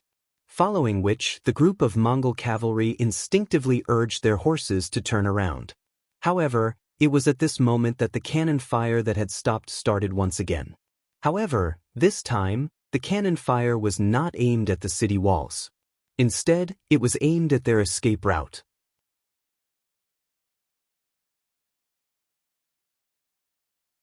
Chapter 1438. Since they had already escaped, how could the five-star army allow them to escape back into the city? Cavalry charge. Yang Chendong rode the white dragon and looked at everything that was happening in front of him indifferently. Everything was going according to plan. Ahuli, the Mongolian cavalry division commander who had been waiting for orders, could not wait any longer. Then he shouted, "All cavalry, listen to my order. Charge!" A total of 60,000 reorganized Mongolian soldiers charged out under the lead of Ahuli, giving off a shocking aura. 60,000 against less than 10,000 Golden Horde cavalry was a bit of a bully. However, there was no difference between strong and weak on the battlefield, only victory and defeat. No one would not beat you just because you were weak. On the contrary, the weaker you were, the more likely you were to be bullied. Sending out all the Mongolian cavalry at once was a way to train them. From Yang Chendong's point of view, when two armies fought, the first thing to do was to show their spirit. If they did not even have the courage to fight, then they would have already lost. And where did confidence come from? It came from the accumulation of victory after victory. What he was doing now was to accumulate the fighting spirit of the soldiers. This was also the path that new recruits had to take to become veterans. How could soldiers who had never been on the battlefield be called veterans? 60,000 against less than 10,000 people, and 10,000 people who were already scared out of their wits. The result was obvious. Many of the Mongolian cavalry did not even have the chance to attack before news of victory came from the front. The enemy either died or surrendered. Fortunately, there were still 30,000 slave soldiers in Samara. Although their fighting strength was average, wasn't it a good opportunity for the Mongolian cavalry to train? Advance into the city. Seeing that the situation was settled, Yang Chendong shouted and led the army towards Samara, which was 5 miles away. No one expected the city to be conquered so quickly. None of the items in the city were damaged, which made the takeover of the city much smoother. The 30,000 slave soldiers in the city and less than 50,000 common people, men and women, old and young, became a kind of property. They were all brought out of the city and towards Kazan city. Another 50,000 non-human civilians, most of whom were from the Wa province, moved into Samara city. Every time they occupied a piece of land, they would move the people away and let other people occupy the land. This was the wondrous method under Yang Chendong's rule. It was also a path that was thought to be untrodden since ancient times. After all, no one was willing to leave their home unless they had nowhere else to go. In this regard, Yang Chendong had issued a strict order. In order to completely solve the rebellion of the non-ethnic people under his rule, and to prevent someone from causing trouble behind his back when he led the army out to battle, he implemented the method of migration of non-ethnic people whenever he arrived at a place. In this way, the initial investment was rather large, and it even required a lot of money, but the results were good. At least for more than 10 years, there had not been any major riots in any place. The people were not from the same place, so it was difficult to unify the people. Those who opposed would eventually be unable to realize their ideas because they did not have enough rallying power. They were destined to be cleansed by time and finally become true Han people. The migration and pacification of the people in the Golden Horde was handed over to Commander Shibi. After Yang Chendong's observation, he found that this person had the ability to govern a place. He was a man of many talents in both civil and military affairs. Yang Chendong wanted to cultivate his ability to govern and planned to hand over this territory to him when he left this place. Shibei was a talent that Yang Chendong had discovered early on. Although he had surrendered to Yang Chendong and had once pretended to surrender to Northern Ming in order to survive, he was still very loyal to Yang Chendong. After several investigations, Yang Chendong had already come to a conclusion. Since that was the case, it was only right that he be given space to develop. He did not pay attention to the affairs in the city. Naturally, there would be someone else to take care of it. What Yang Chendong needed to do now was to lead the army straight to Sarai, the capital of the Golden Horde. At this time, the news of Samara's capture had reached Sarai. When he heard the news, General Muhammad was still reorganizing his army and had not yet left the city. When the news came, he was shocked. He secretly cursed Yushan's stupidity. 20,000 cavalrymen and 30,000 slave soldiers. How could the city be captured in just one day? What a bunch of trash. Although he was puzzled, he had to speed up his army and prepare to meet the 5-star army at Sarai. Not only was Muhammad caught off guard, but Great Khan Muhammad also did not expect the city to be captured so quickly. When he learned that the Han army was only 200 miles away from Xinjing and could arrive in 3 days, he gave several orders to the surrounding Mongolian tribes to gather their troops outside the city. The sudden fall of Samara put the Golden Horde in a passive position. But even at this time, not many people thought highly of the 5-star army. In their eyes, sheep were sheep. Even if they were given sharp weapons to kill wolves, they would still be no match for a pack of wolves. Army, continue to speed up. Put down the unimportant things first and leave them for the transport team behind. Yang Chendong knew that speed was the most important thing in war. Using speed to defeat slowness was his forward strategy for this military operation. The Golden Horde had ruled here for more than 200 years. There were countless surrounding tribes that had submitted to them. If they were all gathered together, their military strength could reach a terrifying 1 million. At that time, even if Yang Chendong had the field artillery, it would take a long time to conquer these people. The price he would have to pay would be unknown. The best way to solve this problem was to suddenly appear in front of the enemy before they fully recovered and take down Sarai. They would occupy the Holy Land in the eyes of the Mongolians and destroy their fighting spirit. Most importantly, only by catching the enemy off guard could they not give them the chance and time to move their belongings. The cost of this operation was not small. He was counting on the wealth that the Golden Horde had accumulated over the past 200 years to subsidize the military supplies. They left behind all the equipment that they did not need for the time being. 20,000 of the 120,000 soldiers were left behind to cover the retreat, while the other 100,000 rushed towards Sarai. They had originally planned to arrive in 3 days, but they only used 1.5 days to arrive. When noon arrived, the 5-star Legion Corps appeared outside the city, causing the Mongol soldiers on the city walls to scream out loud. No one had expected the Han army to appear in front of them so quickly. Luckily, the Mongolian soldiers were standing on the city walls, which gave them a sense of security. Like the Han people, the Golden Horde had holed themselves up in the city. They would only go out during the grazing season. This way they were much safer. However, they did not know that this was equivalent to killing their fighting spirit. The news of the Han army's appearance quickly spread into the city. When the city gates were closed, all the Mongol nobles in the city knew about this matter. Some of their faces became flustered, and the city became noisy because of this. The fact that Samara was taken so quickly proved that the Han army was strong and terrifying.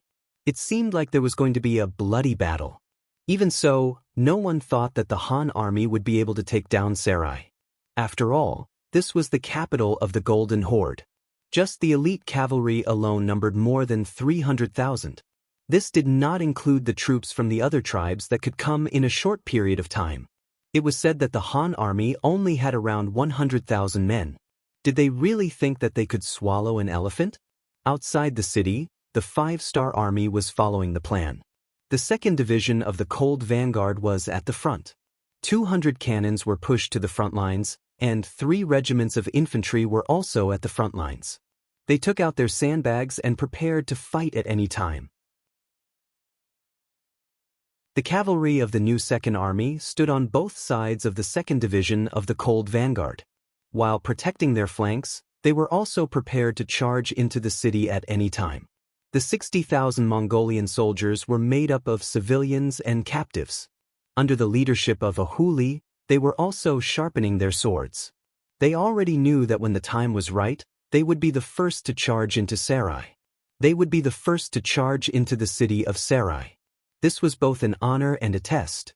As the first to charge, it was always the most dangerous. However, no one cared anymore. Thinking of the benefits and good things that could be obtained by making military contributions, these poor men were willing to take the risk. Wasn't it true that wealth came from danger? Furthermore, many of them were made up of surrendered soldiers.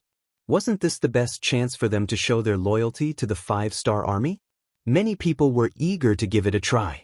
If they were not facing Salai City, which was once a holy land in their eyes, and still had a trace of respect, many soldiers would have laughed out loud and pointed at the city to make a joke of it. Reporting to the 6th Young Master, the 2nd Division of the Cold Vanguard is ready. The commander of the 2nd Division, Xiaofeng, stood in front of Yang Chendong and saluted. His voice was full of excitement. They were going to attack the Golden Horde that had lasted for more than 200 years. This was the home of the invincible Mongolian elites. It was said that the great Khan of the Golden Horde still had the pure blood of the Golden Horde flowing in his body.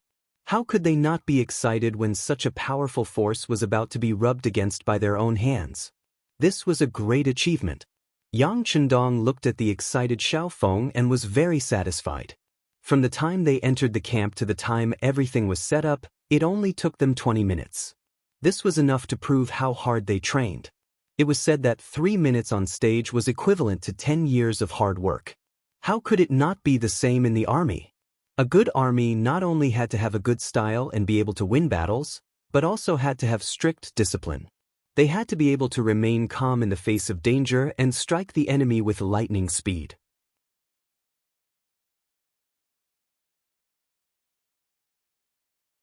Chapter 1439. Good, let's carry out the plan. Yang Chendong nodded in satisfaction. Then, his gaze shifted from Xiaofeng to the city tower of Salai, which was 5 miles away. This time, he wanted to use speed to defeat the slow. While catching the other party off guard, he also wanted to destroy the other party's arrogance and not give them any time to prepare or transfer their assets. For this reason, not only were 200 field cannons pushed to the front line, he also had Beta Persei rush to the front with 8 100mm mortars. When the time was right, he would turn Salai into a fire city and destroy their confidence in resisting. After receiving the order to attack, Xiaofeng gave a standard military salute and led his troops straight to the front of the battlefield. About 3 minutes later, the roaring of the cannons began. Exploding shells shot out from the barrels of the field cannons, heading straight for the city walls 5 miles away. They did not give the other party a chance to face off, nor did they have any intention of talking to the other party. They just fired wildly. This kind of fighting style caused the Mongolian soldiers on the city walls to be stunned. Countless cannonballs landed on the city walls and exploded, forming a rain of bullets. Many Mongolian soldiers who were not ready for battle were hit. The cries of ghosts and howls of wolves could be heard incessantly, and it was getting more and more intense. As the capital of the Golden Horde, there were dozens of cannons on the city tower of Salai. But whether it was the attack range or power, they could not be compared to the field cannons. With the accurate information provided by Gray, the 2nd Division of the Cold Front destroyed all the cannons in the first wave, not giving the other party any chance to fire back. The sound of cannons continued. In a short while, thousands of Mongolian soldiers on the city tower were either dead or injured, turning this place into a hell on earth. Go up the city tower and fire back with arrows. General Amba, who was in charge of the security of the city gate, shouted loudly. He led a group of soldiers to personally supervise the battlefield, and chased the Mongolian soldiers who had come down from the tower out of fear back into the city. Although at such a distance, the so-called bow and arrow attack was useless, but there had to be someone guarding the gate tower. Otherwise, if they gave the Han people an opportunity, who knew if they would rush up the gate tower? If that happened, they would have the higher ground and there would be no way to continue fighting. As the general guarding the gate, he would also be punished by the Great Khan. After a round of slaughter, they finally managed to stop the soldiers from escaping. Due to the sharpness of the blades, the Mongolian soldiers had no choice but to run back up with bitter expressions. General Amba breathed a sigh of relief as he finally managed to control the tide of defeat. At this moment he heard the sound of horse hooves stomping on the ground. He looked in the direction of the sound and saw Muhammad, who looked majestic in his armor, rushing over with his cavalry. It was quite a coincidence. He was in the barracks preparing to bring 50,000 cavalry over to Samara. Who would have thought that the 5-star army would arrive? He was overjoyed, thinking that he could not help but go on a long journey. He could have a good battle with the Han army right at his doorstep. Be it in terms of supplies or soldiers, he would be able to enjoy the benefits of being close to the water. Just as Muhammad was thinking that this was a good thing and was preparing to perform well, the sound of cannons had already sounded out. The siege had actually begun. He was shocked at the speed of the Han army's attack.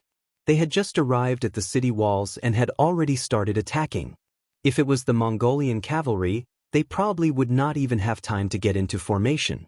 It was because of this that Muhammad judged based on his experience that the other party must have attacked in a hurry. This was also a good chance for him to counterattack. Taking advantage of the time when the other party had not stabilized, a counterattack would definitely result in twice the result with half the effort and increase their chances of victory. The opportunity was fleeting. Without waiting for the 50,000 cavalrymen to gather, Muhammad led the 30,000 cavalrymen straight to the north gate. In truth, the 5-star army had not fully spread out. Only the well-trained Cold Vanguard soldiers were prepared. Even the new Second Army was still preparing for battle. As for the 60,000 Mongolian troops, they were in a mess. It would take at least an hour for them to fully organize their troops. Muhammad sent out a few of his personal guards to ascend the city gate tower. They saw the performance of the 5-star army outside the city and reported back. As expected, they have come from afar and are not ready. The cavalry has not fully spread out, and this is the best chance for us to attack. Come, open the city gates. The army will march out from the 4 city gates and charge out. Muhammad laughed loudly. He already had the look of a victorious general. The 30,000 cavalry behind him were all filled with excitement. Thinking about how the chance to gain merit was right in front of them, all of them wanted to charge out of the city to show the Han army what they were made of. They wanted to let these arrogant Han know that in terms of horse strength, the Mongols were the best in the world. Once Muhammad gave the order, the 4 city gates were opened. The 30,000 cavalry split into 4 groups and charged out of the city. They looked like they could not wait any longer. As soon as the city gates opened, they galloped out on their horses, shouting and screaming. They looked like they were here and the Han army was ready to die. They are finally out. Behind a bunch of sandbags, 2nd Division Commander Xiao Feng's brows furrowed as he said excitedly. The speed of the Mongol cavalry's reaction exceeded his expectations. He did not expect the enemy to have such a swift reaction. They were definitely elites. Since that was the case, they had to eat them up. Orders: fire when they are 200 steps away. The commander's order was passed down through the soldiers. Very soon, the 3 regiments of Cold Front soldiers in the circular formation received the order.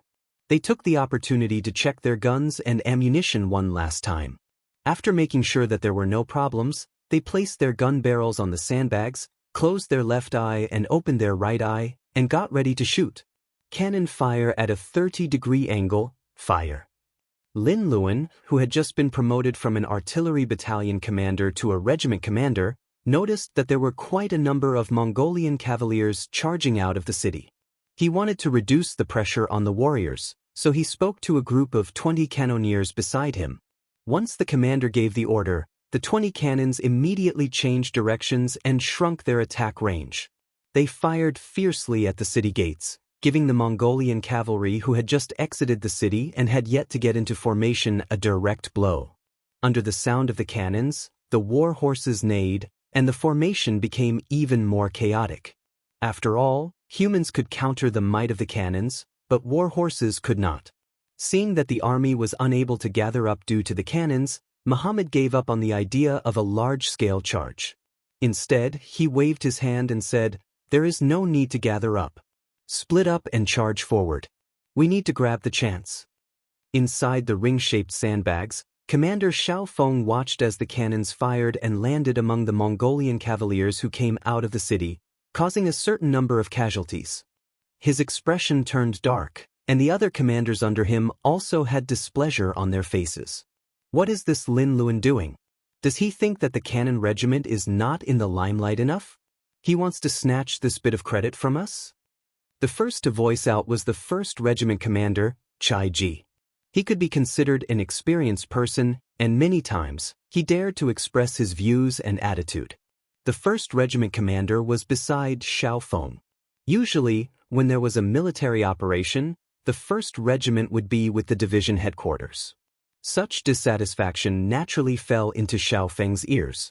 He also felt that it was not good to snatch credit like this.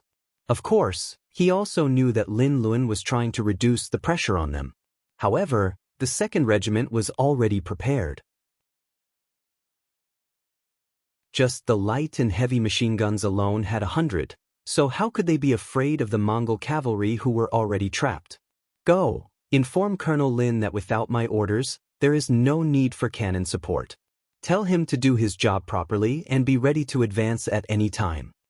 Xiao Feng said to the messenger beside him. These words immediately received the agreement of the surrounding soldiers. It was obvious that this was what they were thinking. The moment the Mongol cavalry left the city, they were hit by a wave of cannon fire.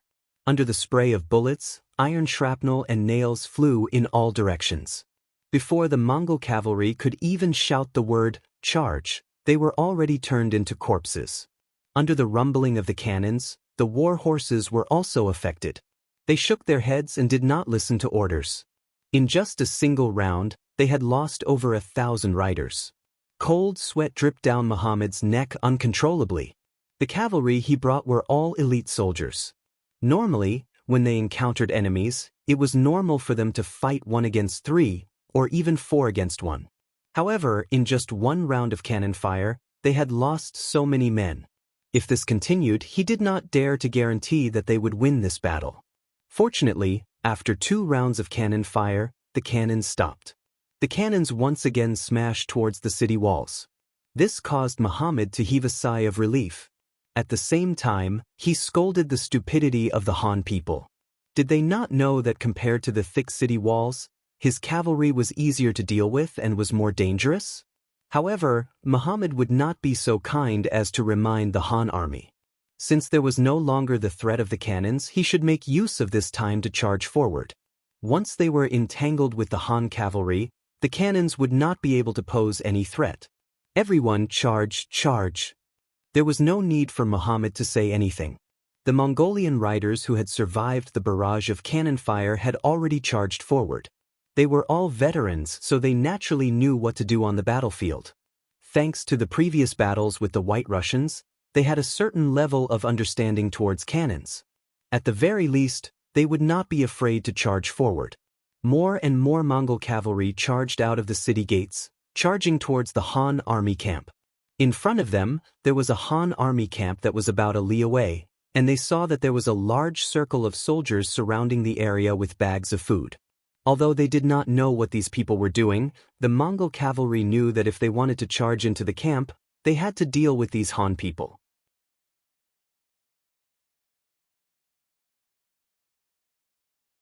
Chapter 1440. Charge. Surround them and kill them with arrows.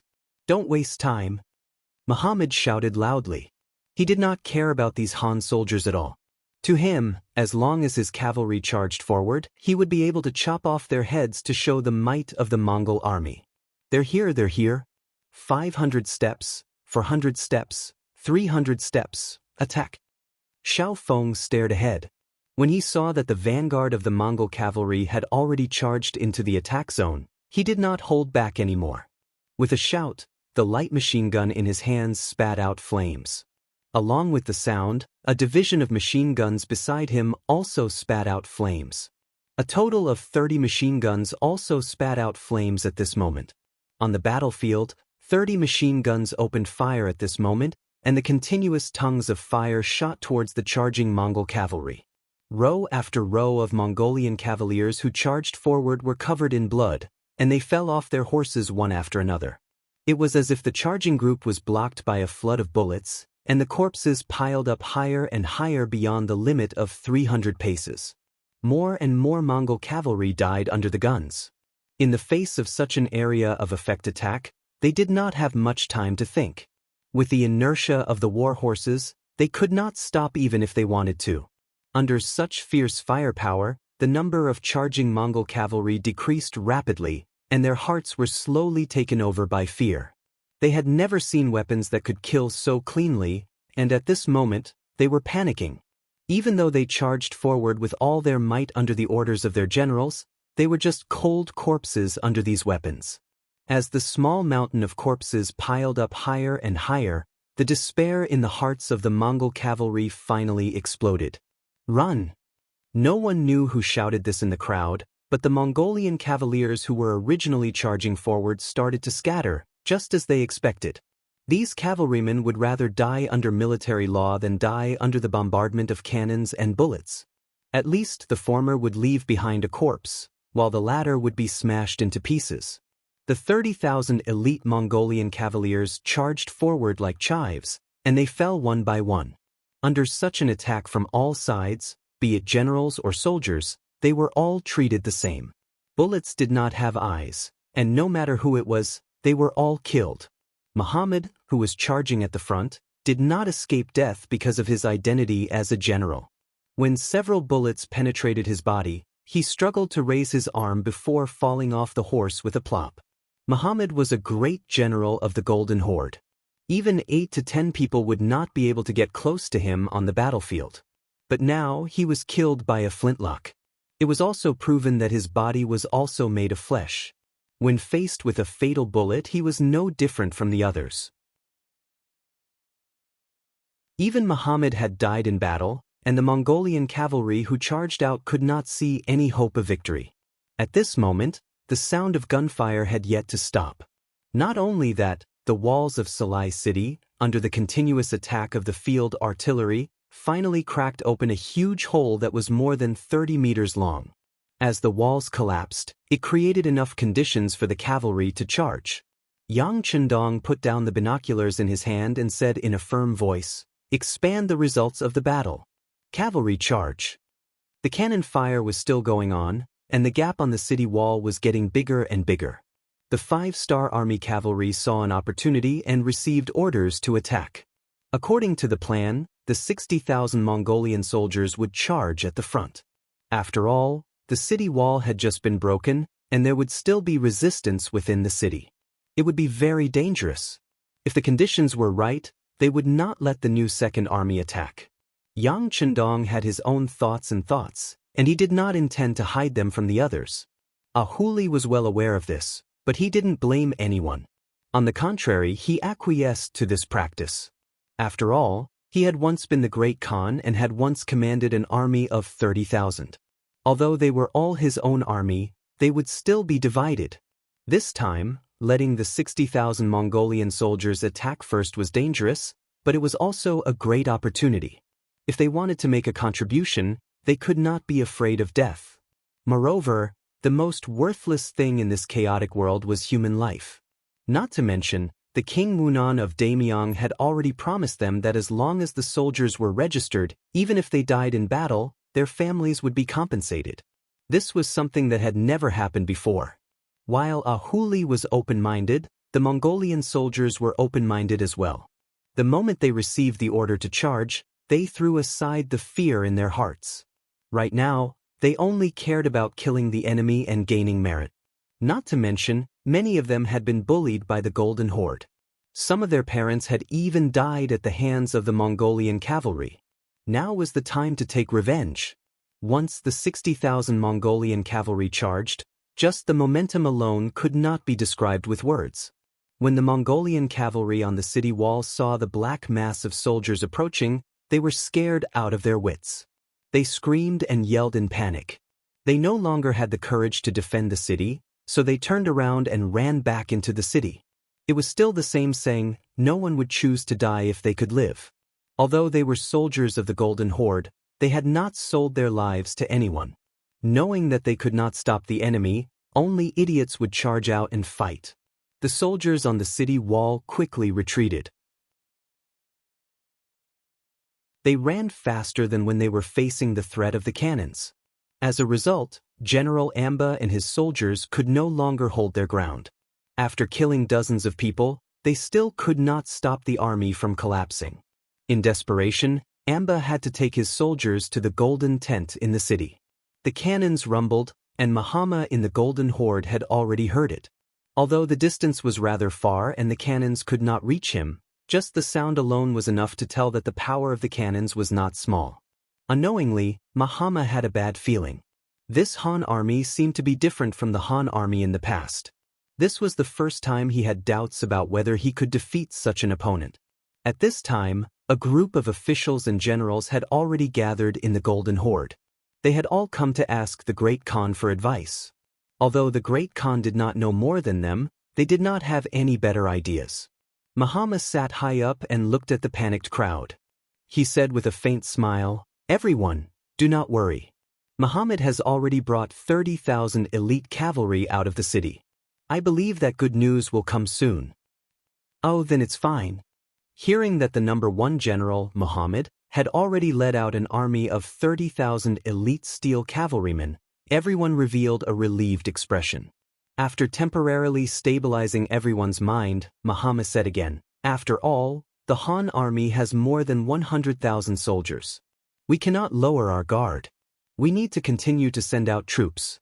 This time, since the Han army has come, don't think about going back. Everyone who will go out to fight. Mahama was not confident that he could destroy the Han army with just 30,000 fine iron. Therefore, he needed to send more troops to the battlefield. He needed to have enough advantage in numbers. Only in this way can he completely win this war. Especially when they were discussing, the sound of cannons did not stop. Mahama was even more certain of the idea of sending reinforcements.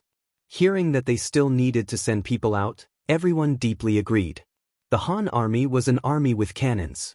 Just 30,000 cavalry was not enough. But after all, they were facing cannons that killed without blinking.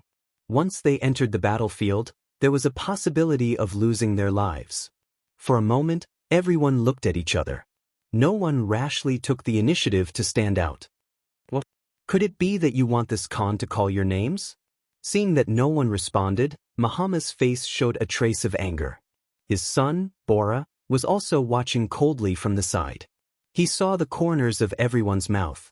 If there was a chance in the future, he would not spare these people. Thinking back to their ancestors, what kind of glory did they have? Wherever they went, no one could stop them, no one could match them. At that time, there was no lack of fierce generals. But only a few years had passed. Everyone was used to living a good life and began to fear death. The Han army had already arrived at their doorstep. No one dared to take the initiative to stand out. No wonder in these years, when they fought with the White Russians, their advantage was getting smaller and smaller. With such generals, it was only a matter of time before the country was destroyed. Mahama's eyes were still coldly staring at everyone. If no one stood out, he would call their names. But at this time, there was a sudden sound of hurried footsteps. Then, a guard from the golden tent entered the hall and said anxiously, "Great Khan, General Amba requests an audience." Amba? Mahama instinctively frowned. Isn't he guarding the city wall? Why did he come down without orders? Father, there must be something important to report. Why don't we call him in first? Bora also felt that the situation was not good. But if he wanted to know what happened, he still needed to see Amba. Call him in. Mahama nodded and ordered the guard, then straightened his body. Soon, Amba entered the hall with a tired face. When he saw Mahama sitting high above, he immediately saluted, put his right hand on his chest, lowered his head and said respectfully, "This General Amba greets the great Khan." Amba, why didn't you guard the city well? Why did you come here? Mahama was already very anxious in his heart, but in front of everyone, he suppressed his anxiety and asked, "Great Khan, this general is guilty." With a plop, Amba suddenly knelt on the ground. Then, with snot and tears, he told the story of how Muhammad's 30,000 elite cavalry was almost wiped out. Amba finally finished, then lowered his head, not daring to raise it again. At this moment, the hall was so quiet that a pin drop could be heard. Everyone was shocked by these words and stood there without saying a word.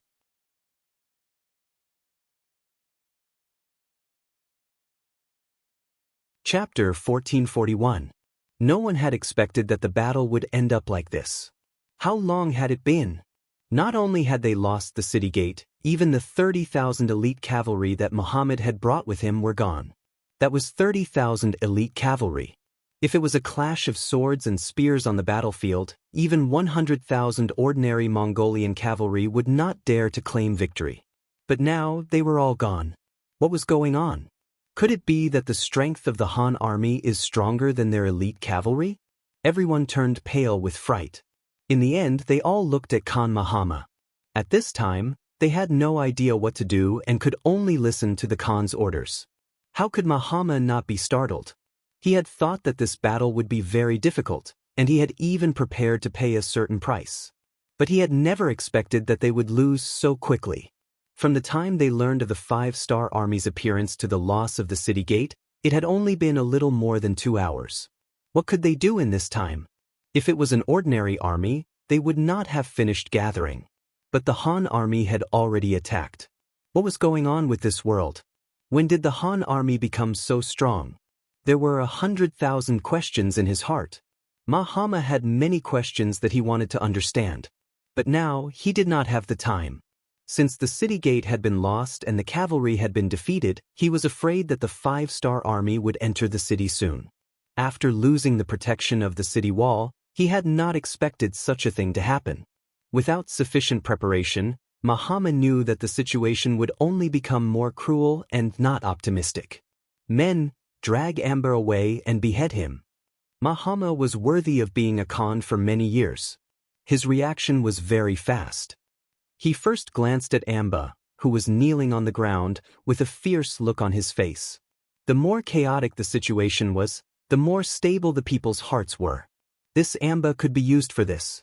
After receiving the order, the guards outside the hall rushed into the hall, picked up the kneeling Amba, and walked out of the hall. Amba did not expect that the Khan would actually kill him. Did he think that this was a time when people were needed and he could take the blame? Also, why didn't any of the ministers and generals who were usually on good terms with him speak up for him? Could it be that the friendship between people wasn't worth a try? If he had known this would happen, he would have just run away. Who would have come back to report this? Since he was going to die sooner or later, he might as well take a gamble. In fact, Amba had wrongly blamed his friends. Everyone was just shocked by the news he brought, and for a while, they had not recovered from their shock. In addition, Mahama's decision was too sudden. By the time they reacted and wanted to plead for their old friend, Amba had already been dragged away and beheaded. Amba died just like that. This greatly exceeded everyone's expectations. Some people even seemed to think of themselves in the future because of this, and couldn't help but have ugly expressions. It was at this moment that Mahama took the opportunity to speak while everyone was still unsettled. The Han people only used their cannons to break through the walls. In terms of horse riding, who can be a match for us Mongols? As long as we can hold them off for a while, with our advantage in numbers and the support from the surrounding tribes, destroying the Han army is just a matter of raising our hands. In this way, where are Barry and Yudu? I order the two of you to lead your cavalry to meet the Han army. Even if you can't drive them out of the city, you must stop them from entering the city. We will have other reinforcements coming later. Accept the order. First, he encouraged everyone and strengthened their confidence in winning. Then, Mahama called out 2 names and ordered them to lead the troops. Barry and Yu, who were called out, paled and looked very ugly. How was this asking them to go to war? It was clearly asking them to die. Even the 30,000 elite cavalry led by General Muhammad was not a match for the Han army. They only had 10,000 cavalry. How could they fight against the Han army? The two wanted to refuse, but when they thought of Amba's fate and looked at Mahama, who was sitting at the head of the table with a murderous look on his face, they finally did not say anything. They could only stand up and say reluctantly, "Great Khan, we are willing to go, but we hope that the reinforcements will arrive in time." Generals, don't worry. Salai City is the capital of the Golden Horde. No one wants to defend this place more than me. Rest assured, Prince Bora will lead reinforcements to assist you in a short while, Mahama said in a solemn manner with an expectant look on his face. Hearing the great Khan's promise and thinking of the importance of Salai City, the 2 generals nodded and left the hall to prepare the troops. Everyone quickly left. They also had to organize the troops in the city and prepare to fight against the Han army at any time. Prince Bola also received his father's orders and began to mobilize all the troops in the city. He also distributed food and was ready to enter the battlefield at any time. Everything was planned well. Mahama was also prepared to fight to the death with the Han army. Over the years, Salai City had been under his management, and the land it occupied was large enough to accommodate 1 million civilians and soldiers. With such a large city, with such a large population, it was enough to tire the 100,000-strong Han army out of breath. Once the time was right, it would be the time for them to counterattack. When it came to plans, there were always changes. The 2 of them seemed to always appear at the same time. Just as the Mongolian army in the city started to mobilize and prepare for battle, the sound of cannons exploding rang out from the sky, landing directly in the inner city. Many of the nobles and officials in the inner city were destroyed by the cannons, and many of them died. Beta Persei finally could not help but take action. He brought 8 100mm mortars that could fire up to 13 li and launched an attack. Yang Chendong was good at reading people's minds. He knew when and what to do to maximize the benefits. With 120,000 people, it was not easy to take down Salai City. Even with the powerful cannons in his hands, it was not easy. It must be known that in the Golden Horde, every citizen could be a soldier. From old people in their 50s to children in their 20s and 13-year-olds, they could all wield their swords and kill the enemy. One could only imagine how many of these millions of people were capable of fighting. If they only relied on pushing forward step by step, once the enemy reacted, even if they could defeat them, they would have to pay a heavy price. This was not what Yang Chendong wanted. He wanted to use a swift and decisive method to defeat the enemy and obtain the greatest benefits. As such, the firepower of the cannons had to be maximized. As such, Beta Persei took action. He brought 8 100mm mortars and quickly advanced after the city walls were broken.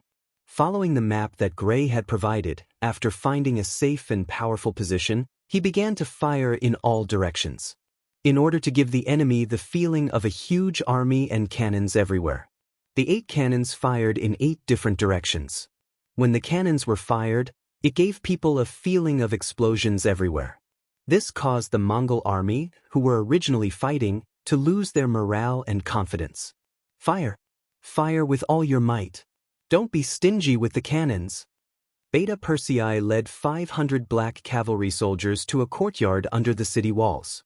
200 black cavalry soldiers were in charge of security, while the other 300 black cavalry soldiers were busy moving the cannons and firing the cannons in an orderly manner. Before they came, Yang Chendong had said that as long as they could scare the Mongols away, it would be worth it no matter how many cannons they used. After receiving the order, Beta Persei unleashed all the cannons he could to achieve his goal. His face was filled with an excited expression. Explosions continued to ring out in the city. Who knew how many Mongols had died under the cannon fire? In the face of such long-range cannons, they did not even know where the enemy was or how many cannons they had. From this, one could see how difficult this battle was. Not knowing where the cannons would land, there was no place that was absolutely safe. After a few rounds of cannon fire, many unlucky Mongol nobles had already died under the cannon fire. When they saw their old friends die without any warning, those who were still alive had no choice but to escape. If they could not even see the enemy, how were they going to fight this battle? Since they could not fight, they could only escape.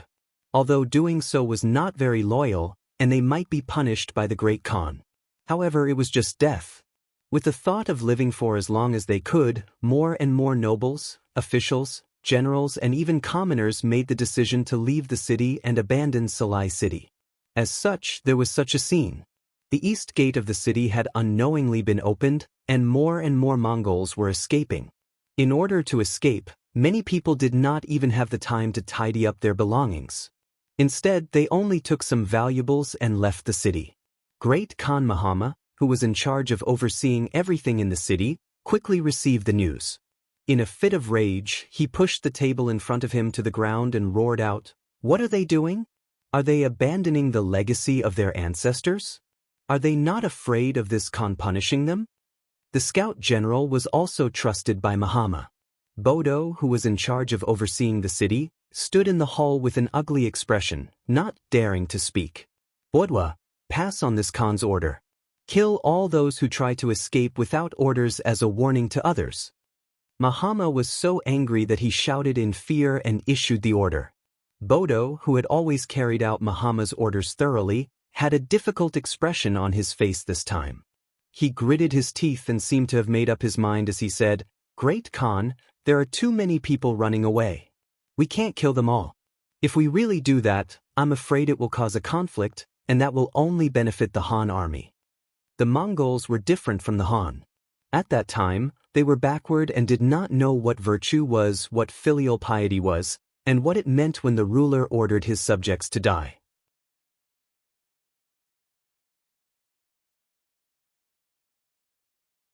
Chapter 1442. Their hearts were full of wildness. If someone wanted to harm them, even if that person was the Great Khan, they would still dare to fight back. It was precisely because of this consideration that Bodo came up with such a statement. Because if they really started a massacre at the East Gate, those nobles and generals who escaped would definitely kill them. In this way, the ones who would benefit from killing each other would be the Han army that entered the city. How could Mahama not know this? It's just that he was really angry. He was angry at the 5-star army for not playing by the rules, he was angry at the cowardice of his subordinates, and he regretted that he was about to abandon Salai City. Yes, at this time, Mahama also made the same decision as everyone else, and that was to escape the city. Compared to others, Mahama cherished his life even more. He enjoyed the feeling of being above others. Clothes were stretched out for him and food was served to him. This made him even more afraid of death. He was afraid that he would lose everything. After knowing that the city couldn't be defended, he could only choose to escape if he wanted to live. Sigh, forget it. Since that's the case, how can this Khan do something that hurts his loved ones and pleases his enemies? Go, call the prince over.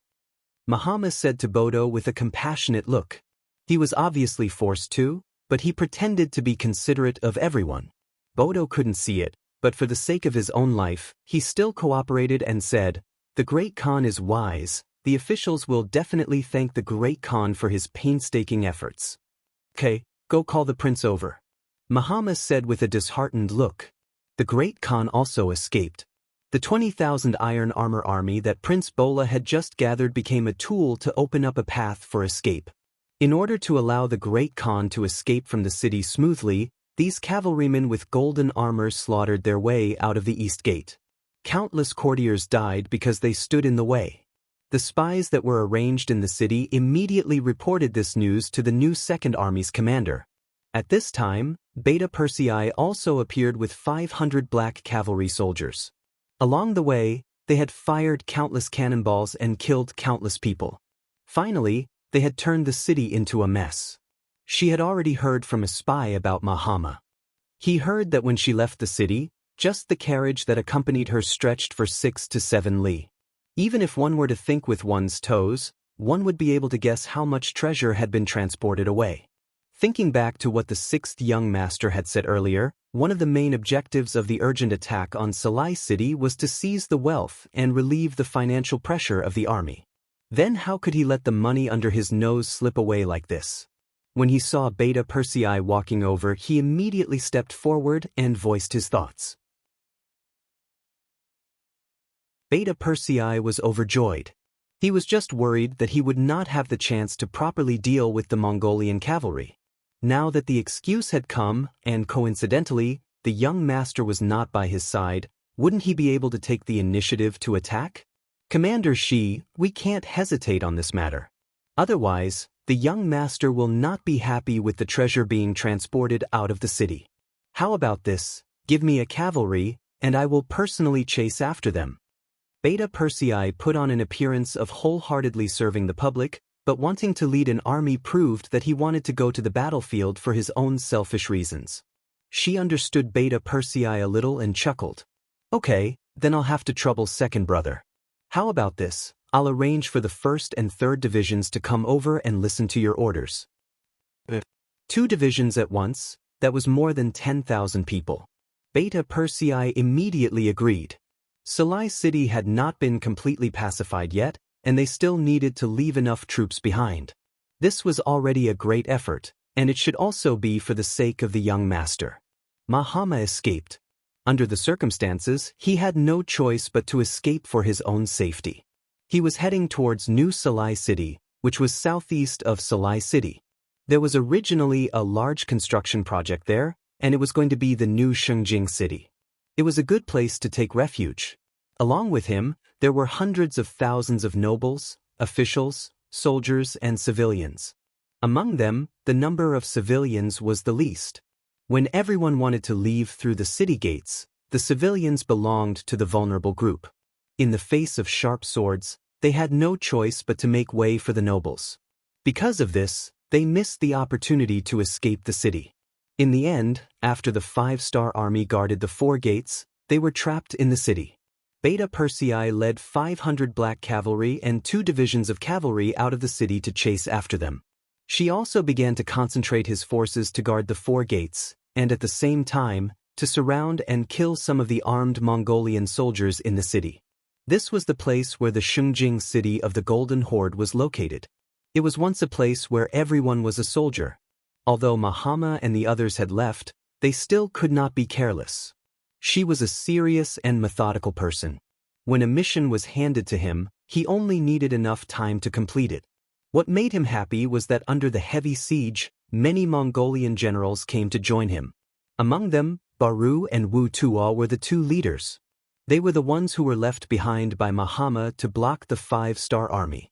But when they saw that the artillery was everywhere, had a long range and was powerful, how could they still fight? In addition, they heard that the great Khan and the nobles had already left the city, and they were abandoned. The feeling of being abandoned was quite unpleasant. They did not want to die, and they did not want to die without knowing why. After a final discussion, they came to join him. They had already asked around. This Han commander could be considered half a Mongolian, so he would not make things difficult for them. Naturally, he was overjoyed that the 2 generals got along so well with each other. He immediately said that the 5-star army was in need of people. As long as the 2 generals were sincere, not only would they not make any mistakes, they would even be rewarded. As for how much they would be rewarded, it would depend on their performance. Generals, the 5-star army places more importance on ability and less on experience and background. As long as you do your best, you will be able to obtain a Han nationality in the future. You will be able to enjoy endless riches and safety. You must make good use of this opportunity. Shibi said earnestly to Barry and Wu Tu. Yes, thank you General Shibi for your reminder. But what can we do next? Baru and Wu Tuo were naturally very happy. Who did not want to pursue a better life? In the past, it was only because they did not have the opportunity. Now it was time for them to perform. How about this? The 2 generals should be very familiar with the situation in the city. I will leave the law and order here to you. Firstly, suppress all the opposing forces in the city and give the people a peaceful environment. Secondly, find the gold and silver hidden in the city and give it to Bugnam of Gojoseon. Once the matter is settled, I will naturally request for the 2 generals to be rewarded. Shibi was intentionally testing the loyalty of the 2 generals. He did not intend to give them a single soldier, and allowed them to do as they pleased. This way, even if something happened, he would not lose anything. Baru and Wu Tuo, who were left behind by Mahama, although they were generals, their status was not very high. Otherwise, they would not have been given such a difficult task. Now that they had the opportunity to perform well in front of their new master, who would not work hard. With their help, the situation in the city quickly became much more stable. Not only that, the 2 generals also persuaded many people to help the 5-star army maintain the law and order in the city. Later, Shibi counted that the number of people had reached 100,000. This was 100,000 strong young men. Once they were used well, they could form an army. With this feeling of joy, Shibi sent someone to report this matter to Yang Chendong, who was preparing to enter the city. 100,000 Mongolian soldiers, this is not a small harvest. Let's go into the city and take a look. Yang Chendong, who was in a good mood, laughed heartily. Then, under the protection of the 1,500 black cavalry and the 2nd Division of the Cold Front, he entered the city of Salai. Just as Yang Chendong entered the city, Beta Persei also led the army back into the city. This time, the pursuit did not go too smoothly. Mahama was like a gecko cutting off its tail. He left behind all the slow carriages and followed the cavalry to speed up and leave. Considering that the road ahead was unclear, they were afraid of being ambushed. In addition, the pursuit of the treasure was completed smoothly, so Beta Persei led the army back to the city. After some calculations, the treasure that Beta Persei chased back was equivalent to 40 million taels of silver. In addition, Mahama and the others left in a hurry and did not have time to take many things away. Even the national treasury only took a quarter of the wealth. Now, The rest that could not be taken away in time all became the property of the five-star army. The wealth of Salai City was beyond Yang Chendong's expectations. The liquidation of the entire property took thousands of people 7 days, and the final result was actually 230 million taels of silver. Later on, it was found that a lot of the wealth came from the Han people hundreds of years ago. However, because the Mongols did not know how to invest, and they did not like these yellow and white things, many things had been left in the national treasury without being touched. This was how they managed to gather such a large amount of silver. Now, it was a one-time benefit to Yang Xie's army. With so much silver, Yang Chendong felt that his journey was not in vain. All the investments in the Far East, Siberia, and the recent battles had been recovered, and he had made a lot of money. Overjoyed, he ordered people to leave 5,000 taels of silver for development, and sent the other 180 million taels of silver back to Chichen City. This was the fastest way to plunder wealth in war. Yang Chendong taught everyone a lesson. He believed that the opposition should be much smaller when he went to war in the future. With the help of Baruch, Wutu, and the others, the security in Salai City quickly stabilized. With the continuous migration of foreign people under Yang Xie, and the migration of the people here, everything related to this place would gradually be wiped out in the wheel of history. Perhaps after a few decades or 100 years, the people here would forget that this place was once the capital of the Golden Horde. At that time, the culture of the Han people and their status as landlords would completely dominate this place. By then, it would really be deeply rooted and could not be easily shaken.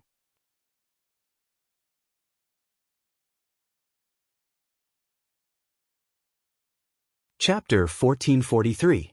Yang Chendong had also decided to rewrite history.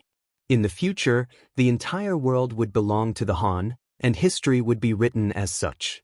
Even if one day his descendants failed to live up to his expectations, his opponents would only appear as traitors.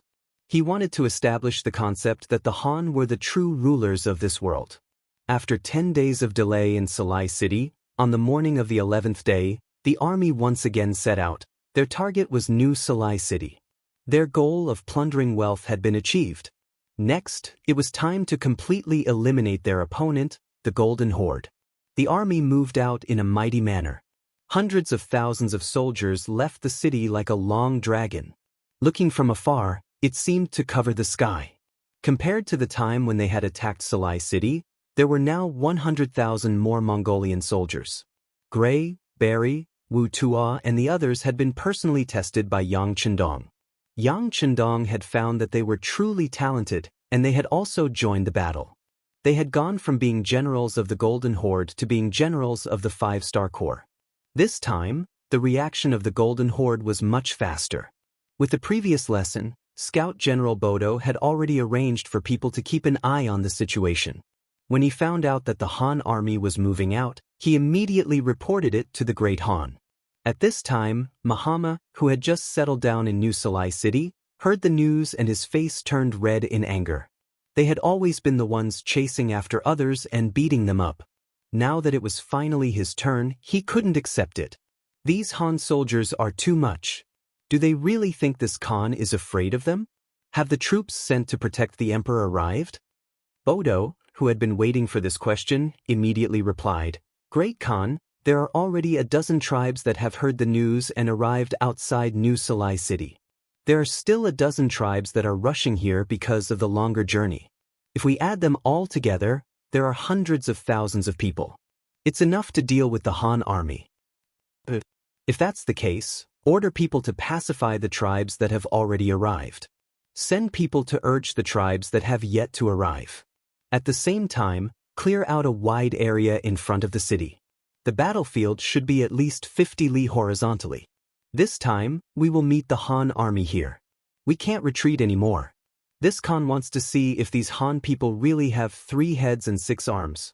Even if that's the case, this time, we will not let them return," Mahama said with a face full of confidence. He was not prepared to retreat anymore, or rather, there was no place for him to retreat to. Although the Golden Horde was huge, after years of development, its population was not small. However, there were only a few large cities. Firstly, it had to do with their habits. Living in the city was comfortable, but how could they survive without grazing? Secondly, they did not know how to run a business. Even if they spent a lot of effort to build a city, not only would there be no income, but they would also have to pay for it.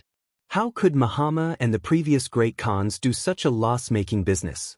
After losing a few major cities, especially after losing Sarai, Mahama did not want to retreat anymore. He was prepared to fight to the death here. This time, he would bring a few 100,000 Mongolian elites to teach the Han army a lesson. Mahama had already made up his mind, and no one dared to persuade him anymore. Thus, they contacted the other tribes and invited them to gather at New Sarai city to fight the Han army. For this, the ministers, generals and nobles who followed Mahama promised countless benefits. More and more tribes received requests to mobilize their troops, and not many tribes dared to refuse. Although the people in charge of relaying the message were polite, there was a strong sense of threat in their words. For example, if they could come, they would be extremely grateful and promised benefits. If they could not come, then they would have to take care of themselves. Just a simple sentence of, "take care of yourself," was enough to shake the hearts of many small clan leaders. They sighed deeply and had no choice but to send out reinforcements. He was one of them. As the leader of a small Mongolian tribe, he had 30,000 Mongolian civilians under his rule. Among them, 5,000 were young and strong cavalry. Although he was not as strong as the larger tribes, he was still a decent force among the smaller tribes. In the past, when they fought with the Rasi principalities, they had been sent out to fight. Every time, regardless of whether they won or lost, they would have to retreat with their tails between their legs. After a few times, he had some opinions. He was a valiant general with a height of more than 8 feet. He was tall and strong. Just by standing in front of him, he gave off a strong sense of pressure. He was also very strong, and his equestrian skills were extraordinary. Even the experts of the tribe would not be able to get close to him in a group. Such people usually had a straightforward temper. They didn't beat around the bush and liked to go straight to the point. But no matter what his temperament was, he did not dare to refuse the requests of the Golden Horde. He did not forget that there was once a leader of a small tribe who was on good terms with him. Because he fell ill, he was delayed in sending out reinforcements. As a result, he was massacred by the elite cavalry of the Golden Horde. The entire tribe had more than 10,000 people, regardless of gender or age, none of them survived. When he heard the news, he had rushed over to take a look. When he saw that there were children in swaddling clothes who had died under the scimitar, he was completely shocked.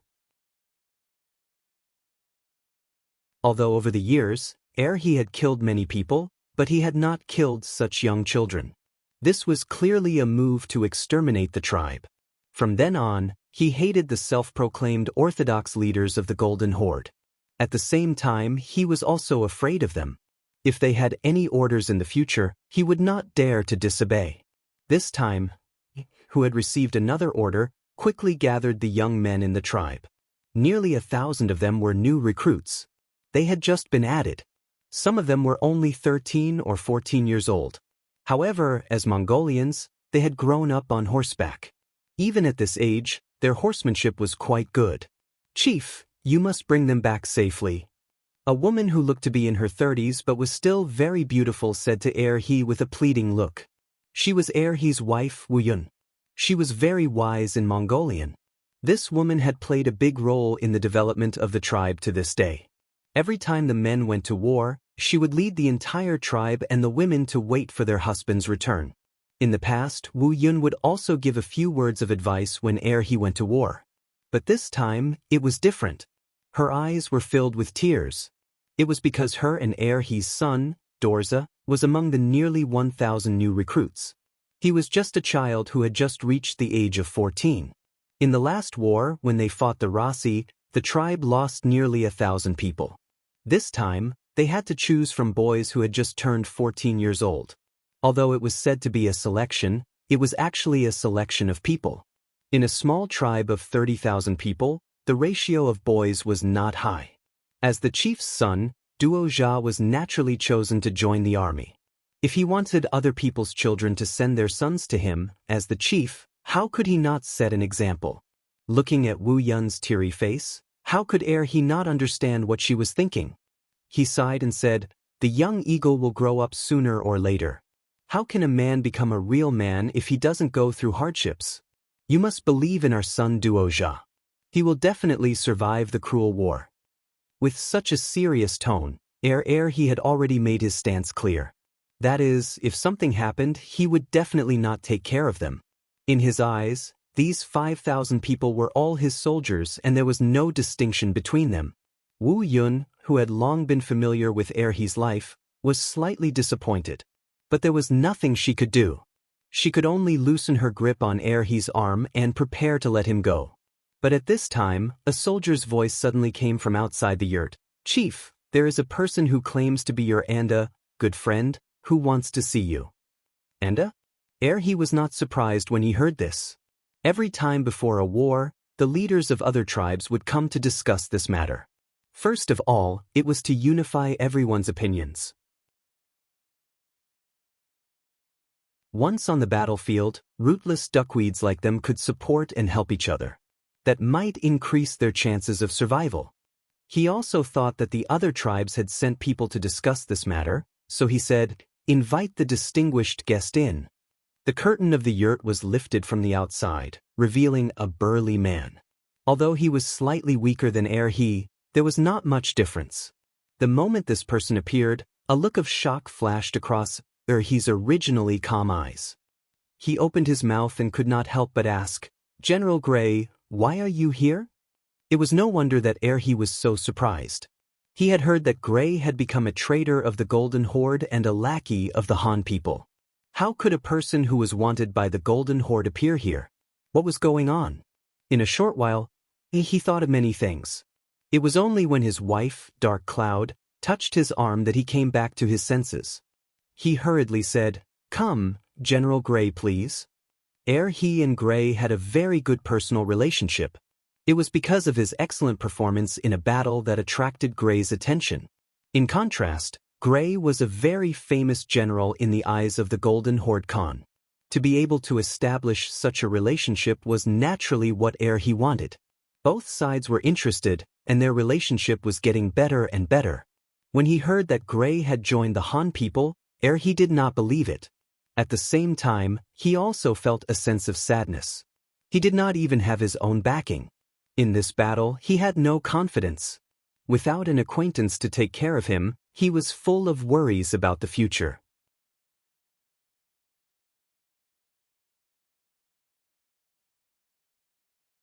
Chapter 1444. Who would have thought that Gray would appear in front of him at this time? What was he doing? Was he still a member of the Golden Horde? Whose attitude did he represent this time? What should he do?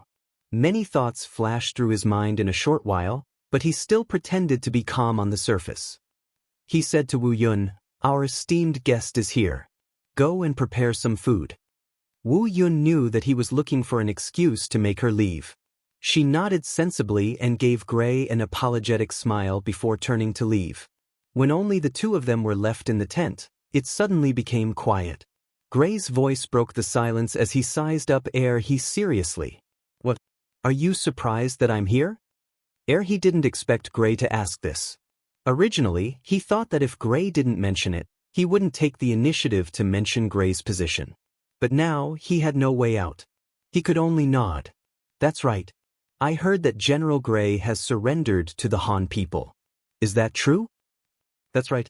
I surrendered to the Han people." Gray only waited for he to finish speaking before quickly giving an answer. This caused he to be surprised. In the eyes of the Mongols, surrendering to the Han was an extremely shameful thing. Any self-proclaimed man would never do such a thing.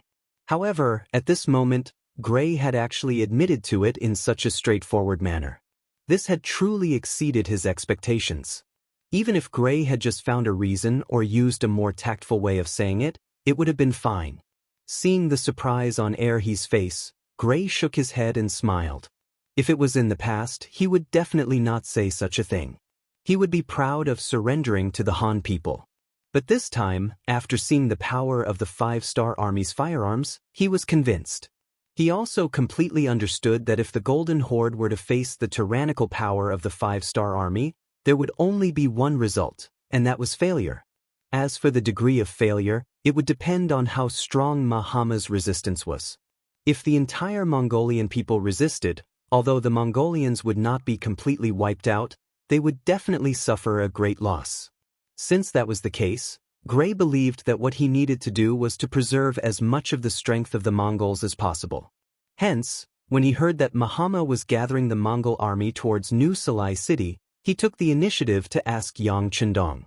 He wanted to persuade more Mongol tribes not to become enemies with the five-star army.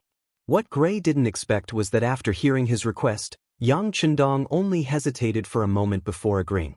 Not only did Yang Chendong give him a sizable amount of gold and silver, he even allowed him to leave the camp with a dozen of his personal guards.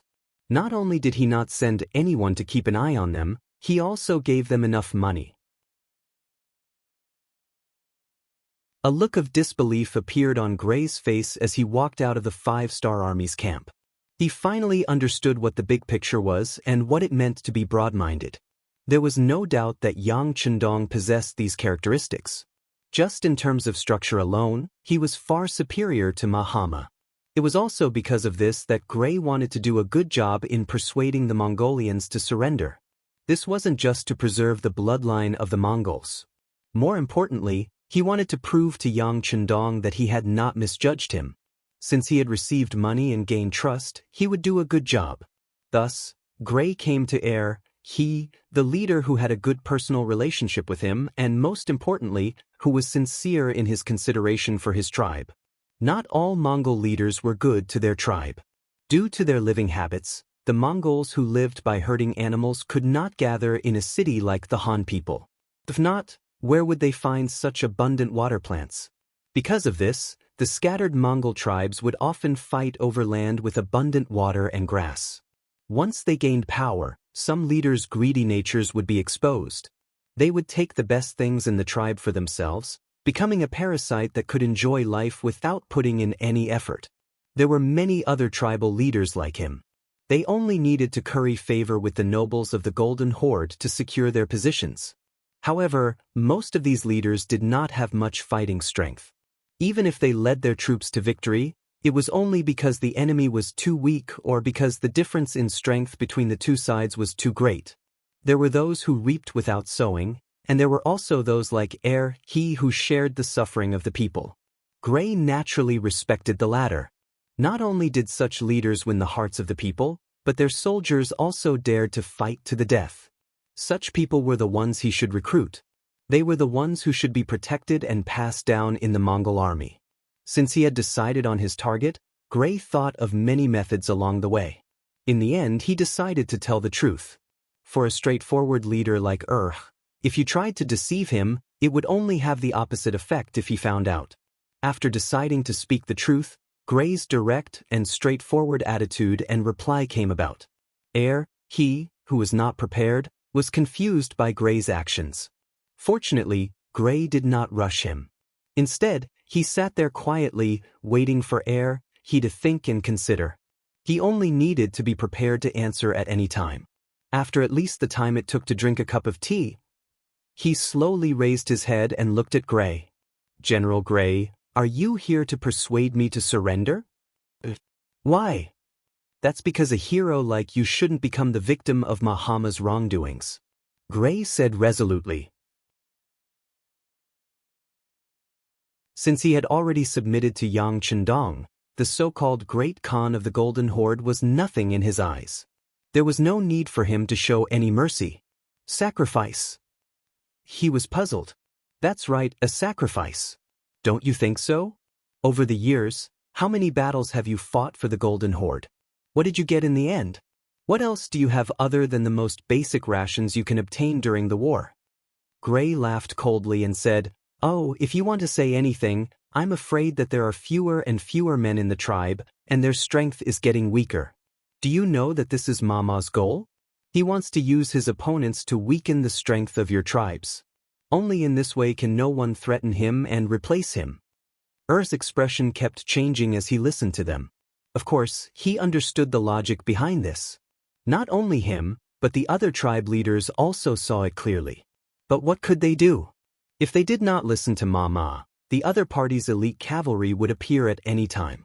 One was to slowly exhaust their strength through war, and the other was to be directly exterminated. Choosing one of the two, as long as one was not a fool, they would know what to do. He shook his head. General Gray, there is no need to say any more. Even so, we are still a Mongol tribe. General, you surrendered to the Han and became a captive in the hands of the two-legged sheep. I'm sure you feel good. He actually started to counterattack. Gray was not angry, but laughed. What he was afraid of was that he would not say anything. If that was the case, it would be very difficult to persuade the other party. But as long as the other party was willing to speak, he would have a chance. Therefore, he was not angry. Instead, he said in a mocking tone, "Two-legged sheep? So many years have passed and you still think this way. Don't you know that things are changing at any time? The weak in your eyes has grown to the point where we have to look up to them. Does anyone know? Look up to them? General Gray, were you defeated by the Han and scared out of your wits? Isn't that a bit biased?" He did not believe it instinctively. In his opinion, this was only because Gray was now a member of the Han army, so it was not surprising that he would speak up for them. You want to say that it's unfair? Gray laughed self-mockingly. Then he said with a bitter expression, "That's right. I used to think the same as you, but there are some things that you will never know how strong your opponent is if you don't experience it yourself. The Han army in front of us has firearms that no one can resist. Their cannons can fire from several kilometers away, or even tens of kilometers away. They are all exploding bullets, and one shot can blow up a large area. Their firearms are not only accurate, but they are also very powerful from a long distance. They can easily penetrate thick armor, and even strong horses are as fragile as thin paper under their muzzles.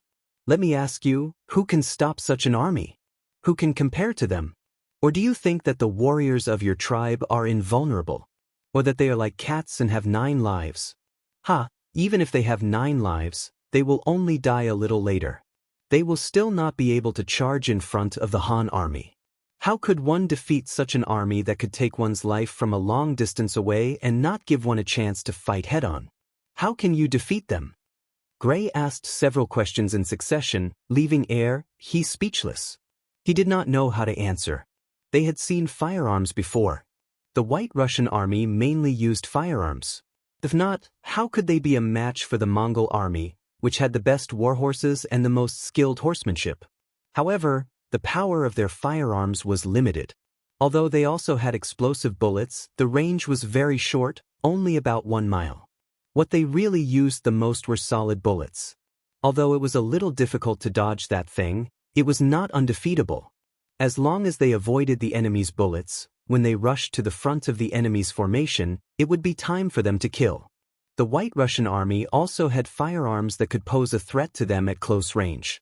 However, those firearms needed a long time to reload every time they were fired. Naturally, they were not very useful against the Mongol cavalry. You're tuning in to the Wang Lin's Journey YouTube channel. Don't forget to subscribe and join us on this journey to catch the most captivating stories.